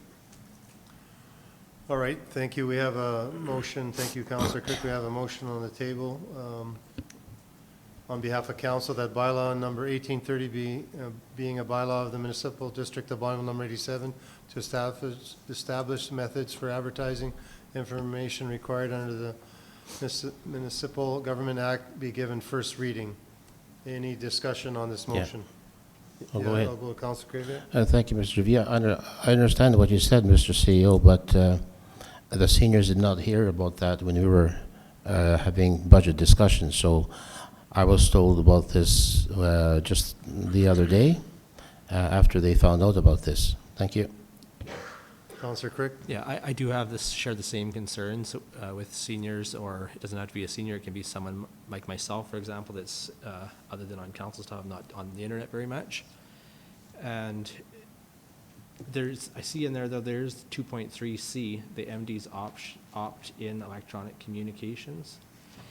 What is that? Is it exact? You may just explain that to me, and then I might have one more question. The opt-in for digital communications? Yeah. There is the ability to sign up for an account through our website so that every time we post something, if you have chosen to subscribe to that section of our website, it will send you an email or a text message, and you will receive notification. It also includes our Void Alert system, which is run by Director Gandolfi. And Okay, so based on that we can opt in for email, that's someone like myself that's not typically checking out websites and going around a whole lot.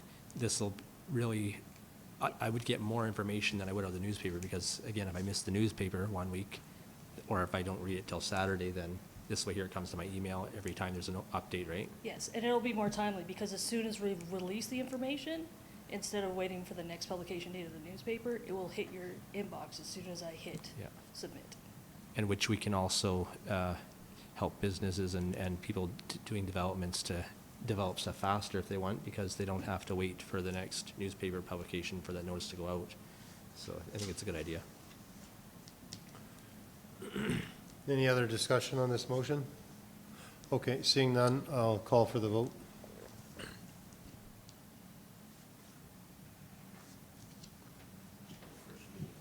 Yeah. That's carried. Need another motion for the public hearing? Thank you, Deputy Reeve Fideyev, for making the motion. On behalf of council, that council approves January 10th, 2023 at 9:30 a.m. as the date and time for the bylaw number 1830 public hearing. Any discussion on this? Seeing none, I'll call for the vote.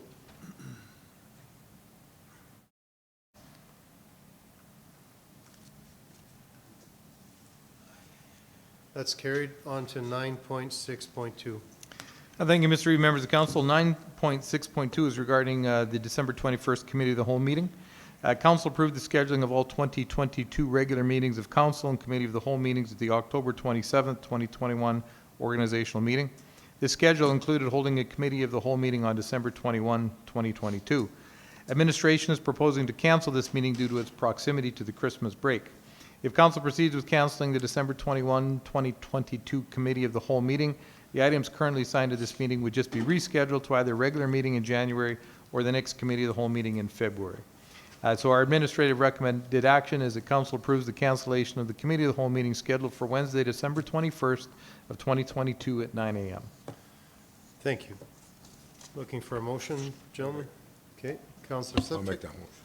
Thank you, Councillor Slipchik, for making the motion on behalf of council. The council approves the cancellation of the Committee of the Whole meeting scheduled for Wednesday, December 21st, 2022 at 9 a.m. Any discussion on this? Yes, Councillor Crick? Do we have a lot? I guess my concern is that we're going to have a lot of extra stuff in January to discuss then, and we do have I think it's a council meeting already canceled for the Ag Service Board conference in January. Or it's the Committee of the Whole, I guess, in January, sorry. There will be a few additional items, but the Committee of the Whole meeting on the 21st was not a particularly large Committee of the Whole meeting. Okay. And of course, it runs into an issue with us administratively that beginning early next week, we start seeing staff going off on Christmas vacation. Okay. So there would be some impact on staff, on the people that would be left behind that aren't going on vacation to continue with that meeting. Okay. Councillor Crevier? Thank you, Mr. Reeve. I don't think we should cancel it. It's nice to come here and wish all the staff a Merry Christmas, so close to Christmas. Obviously, no one in his riding here. All right, any other discussion? Okay, I'll call for the vote.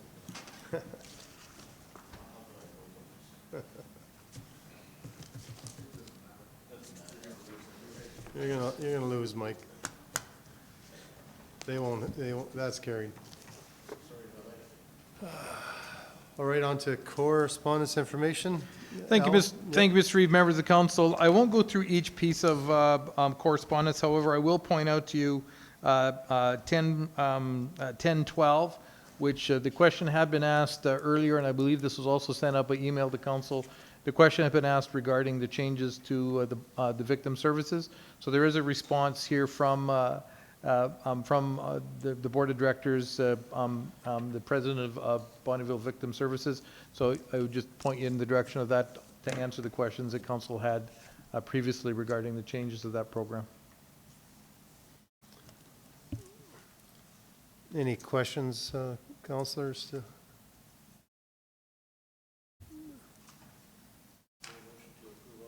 Yep. Okay.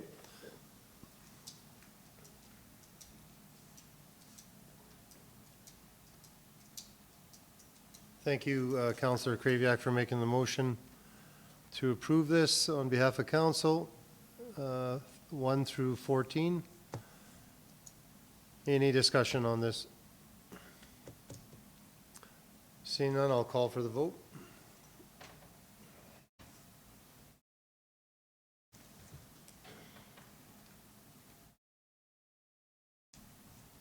That's carried.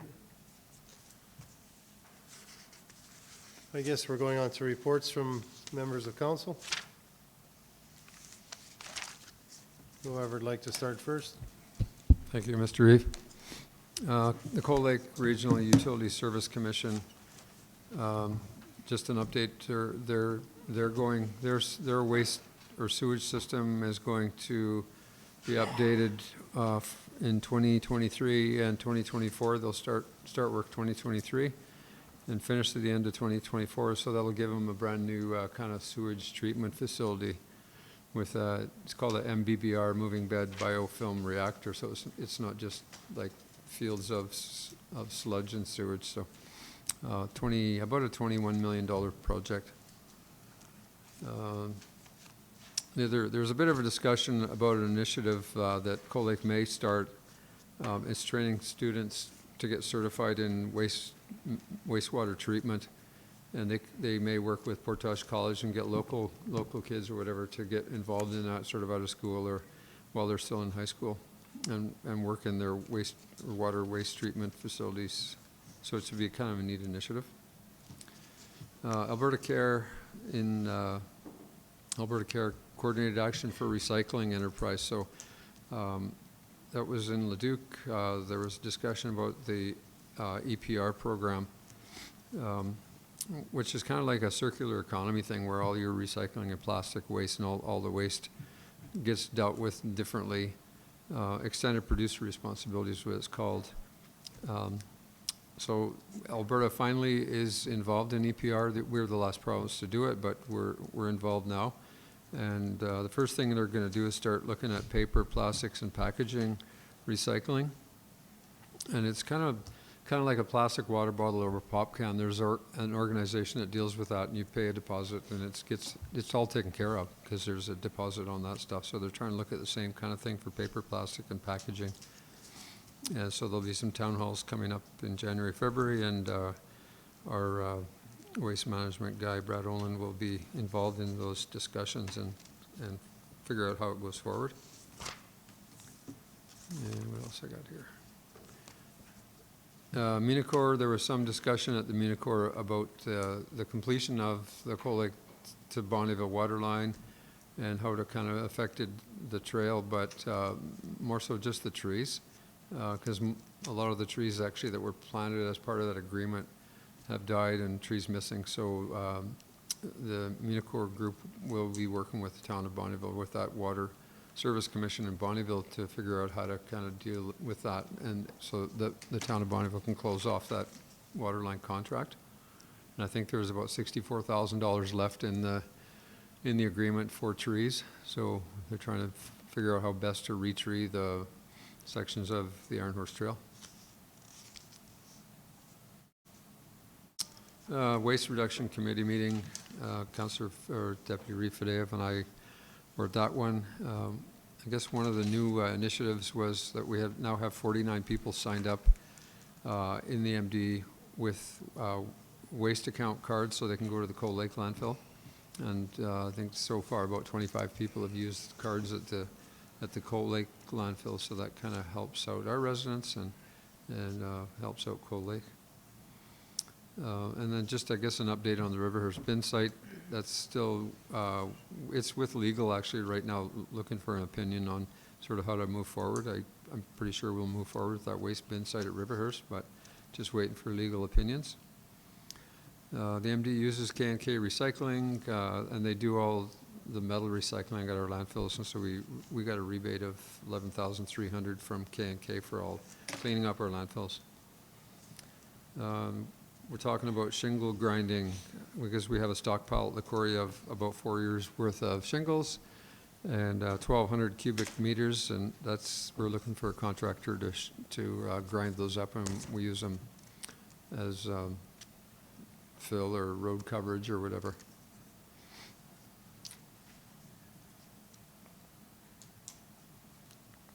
And then I'll let Councillor or Deputy Reeve Fadea maybe talk about that if there's something that I missed or whatever. Let's see.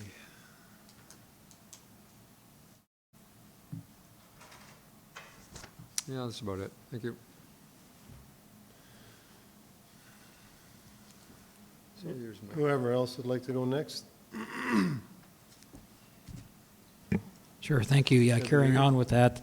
So the same thing, I was at the Lakeland Regional meeting hosted by the city of Cold Lake, which was, Glendon was in there, the village of Glendon, the town of Bonnyville, and the city of Cold Lake, obviously, and us. So we had a good little meal and good little talk about our initiatives that we had last year and some of the plans we had going for the upcoming year ahead. So in regards to waste reduction meeting, Director Jantz and his team are working on a plan to change some of our bylaws in regards to the collections of outstanding bills that are out there. There are a lot of people that are 90-plus days in arrears for paying on their waste and things like that. So we're going to make some positive changes for that, and I'd like to really thank Director Jantz and Brad Olin to come up with these initiatives, and maybe some gates and some cards and some cameras that we can actually see who's going there and keep a little more, I guess, a little bit more of an ownership on people that are using our sites, which are our residents, and keep it nice and tight. So looking forward to that. Thank you. Thank you, Deputy Reeve. Councillor Crick? Sure. Okay, so November 24th, we had a Pathways presentation. It's interesting. It'd probably be some economic development to the area, but I'm a little bit skeptical, I guess, as if we're just burying carbon dioxide and essentially air in the ground. On the 24th of November, also at a lake trout working group meeting for the lake trout regulations in Cold Lake. And where they're at with that, they've run a bunch of different models on some of the different proposed regulations.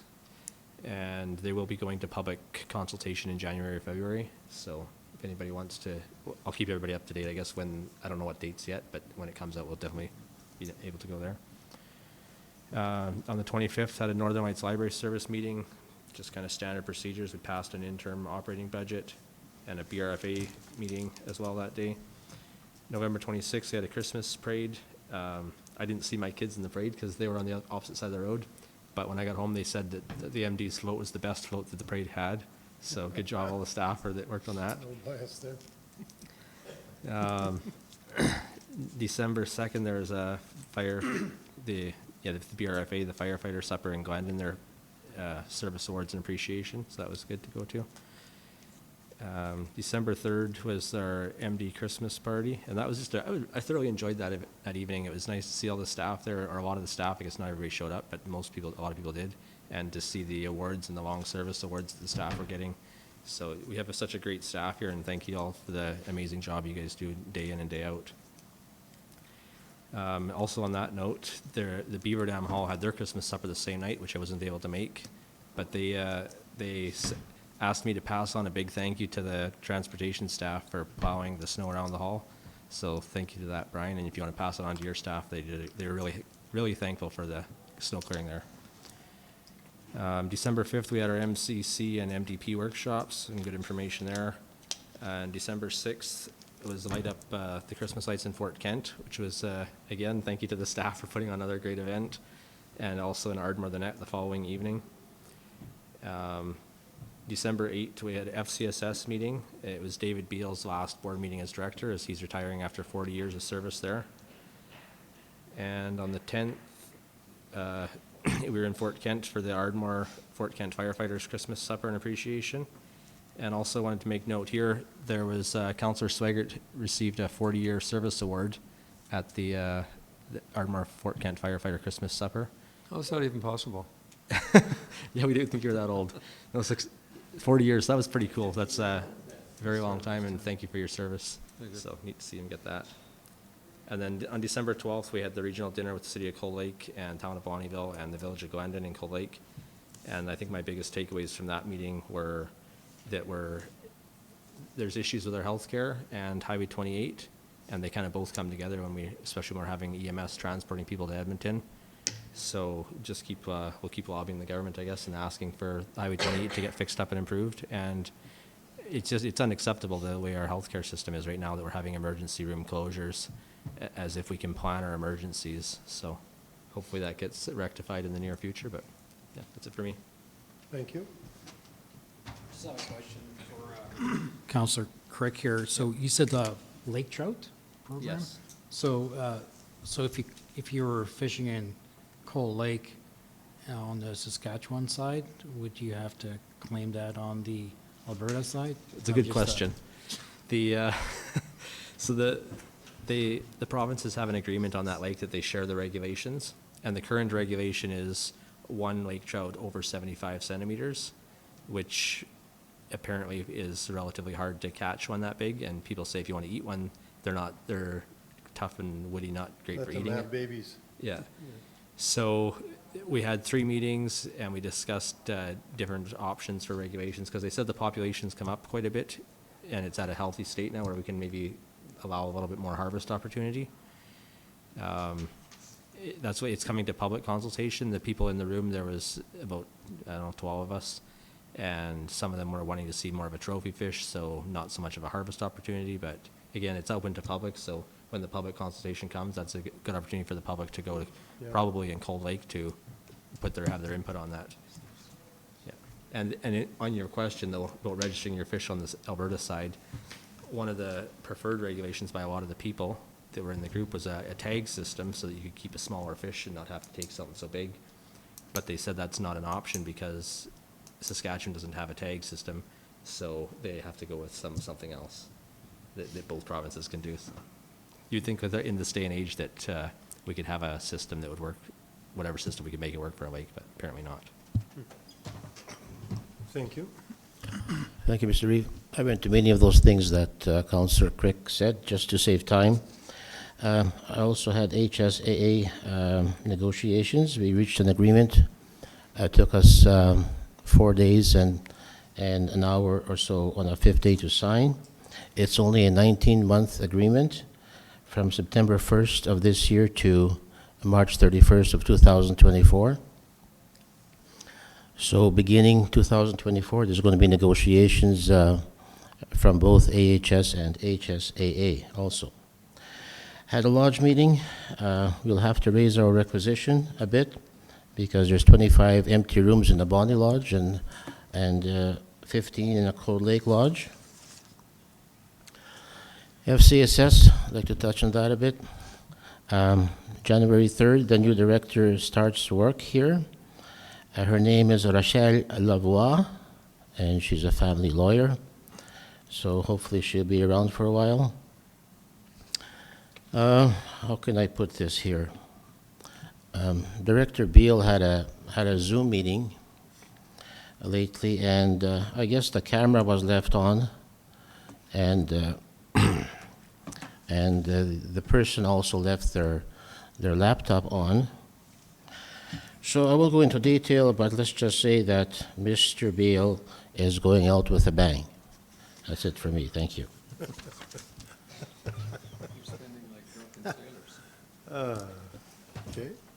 Okay, I also attended that Pathway Zoom meeting here on November 24th. I thought it was very interesting and informative, but I just hope we don't put all our eggs in one basket and expect it's going to happen. That could get canceled. That's how we got to make sure we continue looking at diversifying in our area, our region.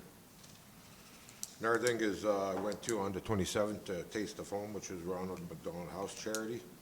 It was a wonderful event, met a lot of interesting people there. And what they're doing is raising money for the McDonald House so they can increase their rooms by 40. Because right now, currently, they only have 38 rooms. They only represent, can help 14% of the families requiring it. So if they increase another 40 rooms, they want to get started by the end of next year, maybe start on it, because they already have the property. And they figured they'd be able to help over 50% of the families. And the place is full right now. So also went to Alberta Hub in St. Paul. That was very interesting. There talked a lot about power and all the windows coming in that make sure the landowners are aware of what they're signing and stuff, as well as also what do you call it? Internet. Towers? Yeah, for internet that they're pushing also. Fiber optics. That's Oh, the yeah. word, yeah. So, got that there. Also, same thing, we had the industry liaison meeting with Synovus, CNRL, and Imperial. That was a very informative meeting, and it's nice to see that they're working with the MD, and they're respecting our communities, and that we got to keep working with industry to keep getting our taxes and help out our communities. Then the MD Christmas party, I thought that was a great event. It was nice to see all the staff there, and they were everybody was dressed up so nice and everything.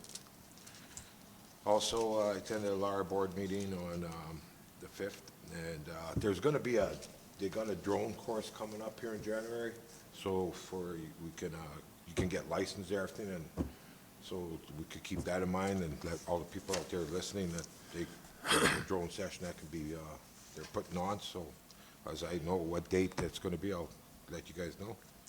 Went to the Light Up Fort Kent and Cherry Grove events. I thought that was very interesting. Nice to see those beautiful lights, and the staff for picking up wonderful lights like that. Really lights up the community. As well, went to the dinner, attended the dinner there at Cold Lake, and that was very interesting. I found very interesting to be like what difficulty they're having with homelessness and all the troubles that's they're encountering over there. So something to see. I hope this new what they're trying out is going to work for them and help out protect the businesses. And there was one other thing I had. Oh well, I forgot. Thank you. And thank you, everyone. Oh, that's what it was. LaCory, very appreciative that the power lights a while back I brought to Mr. Brian Bispalco's attention about lights not working. They got on it as soon as they could, and that really helped enhance the hamlet, and also the Christmas lights there. Residents really appreciate it. Thank you guys, everyone. Thank you. I got Pathway, we talked about that enough. Parade, just want to shout out to all the MD staff that made our float. It was amazing. We had a painting on the side that was done by Chloe. I remember taking a picture. We had I forgot the name of the club, but they're all a bunch of lacrosse kids, and they all lined up. I think Dana you and Mike, were you guys in that picture? I don't remember. Some of us, and it was pretty cool. They're all like this, and it was really nice. And then the float left me. I got left behind, and I had a wagon. I had a great idea. It was a great idea, but I got left in the dust. But the kids, we filled up a wagon full of candy, and they're just grabbing with their hands. It was pretty exciting to see. That was a great thing for the area. C2 board meeting. We talked about, we have a strategic plan as well, and then we talked a bit about, not a lot that meeting, but we have a new scoreboard in the RJ there, or not the RJ, I guess it's the RJ, isn't it? Yeah, RJ. It's a beautiful scoreboard, so if you haven't seen it yet, it's really, really pretty cool. We had industrial liaison meeting, well, you talked about it already, you guys. There was a shout out to public safety, so I don't see, Louis is not here, but you can pass it on to Louis. They're very thankful for our public safety. I attended the Queen's Jubilee, where many people in our area got awarded the Queen's 70th Jubilee Medal. Two that come to mind right off the bat is Mr. Hamel from Hamel's Meats, and then a longtime teacher and volunteer in our area is Mr. Vic Sadlowski. They received, and there's numerous other people from our area. Christmas staff party, it was incredible, like everyone said. BFR banquet, you had mentioned about Mr. Swaggart. Mr. Ches is 45 years plus, and then who won the 20-year Churchill? Mr. Churchill? Basil Churchill won 20 years too, and then there was a bunch of other awards given out. And you're 42 years, I think, right? Yeah.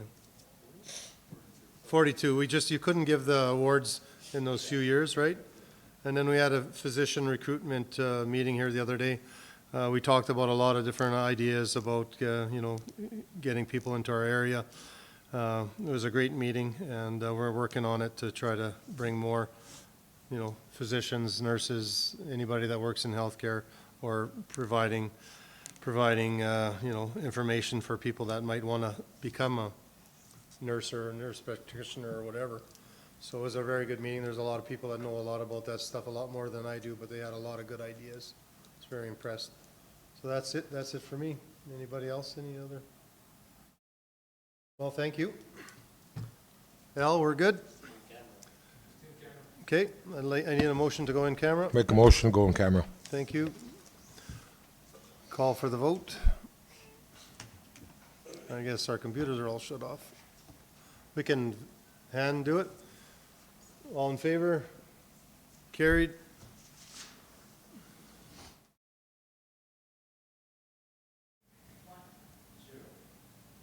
All right, just looking for a motion. Mr. Reed, your mic is on. I'm sorry. Thank you. Steph? Pardon me? That's good. Okay, I'll be happy to make the motion. all right, thank you. Deputy Reeve Fideo, and what is your motion? Is it going to come up? It's number 1.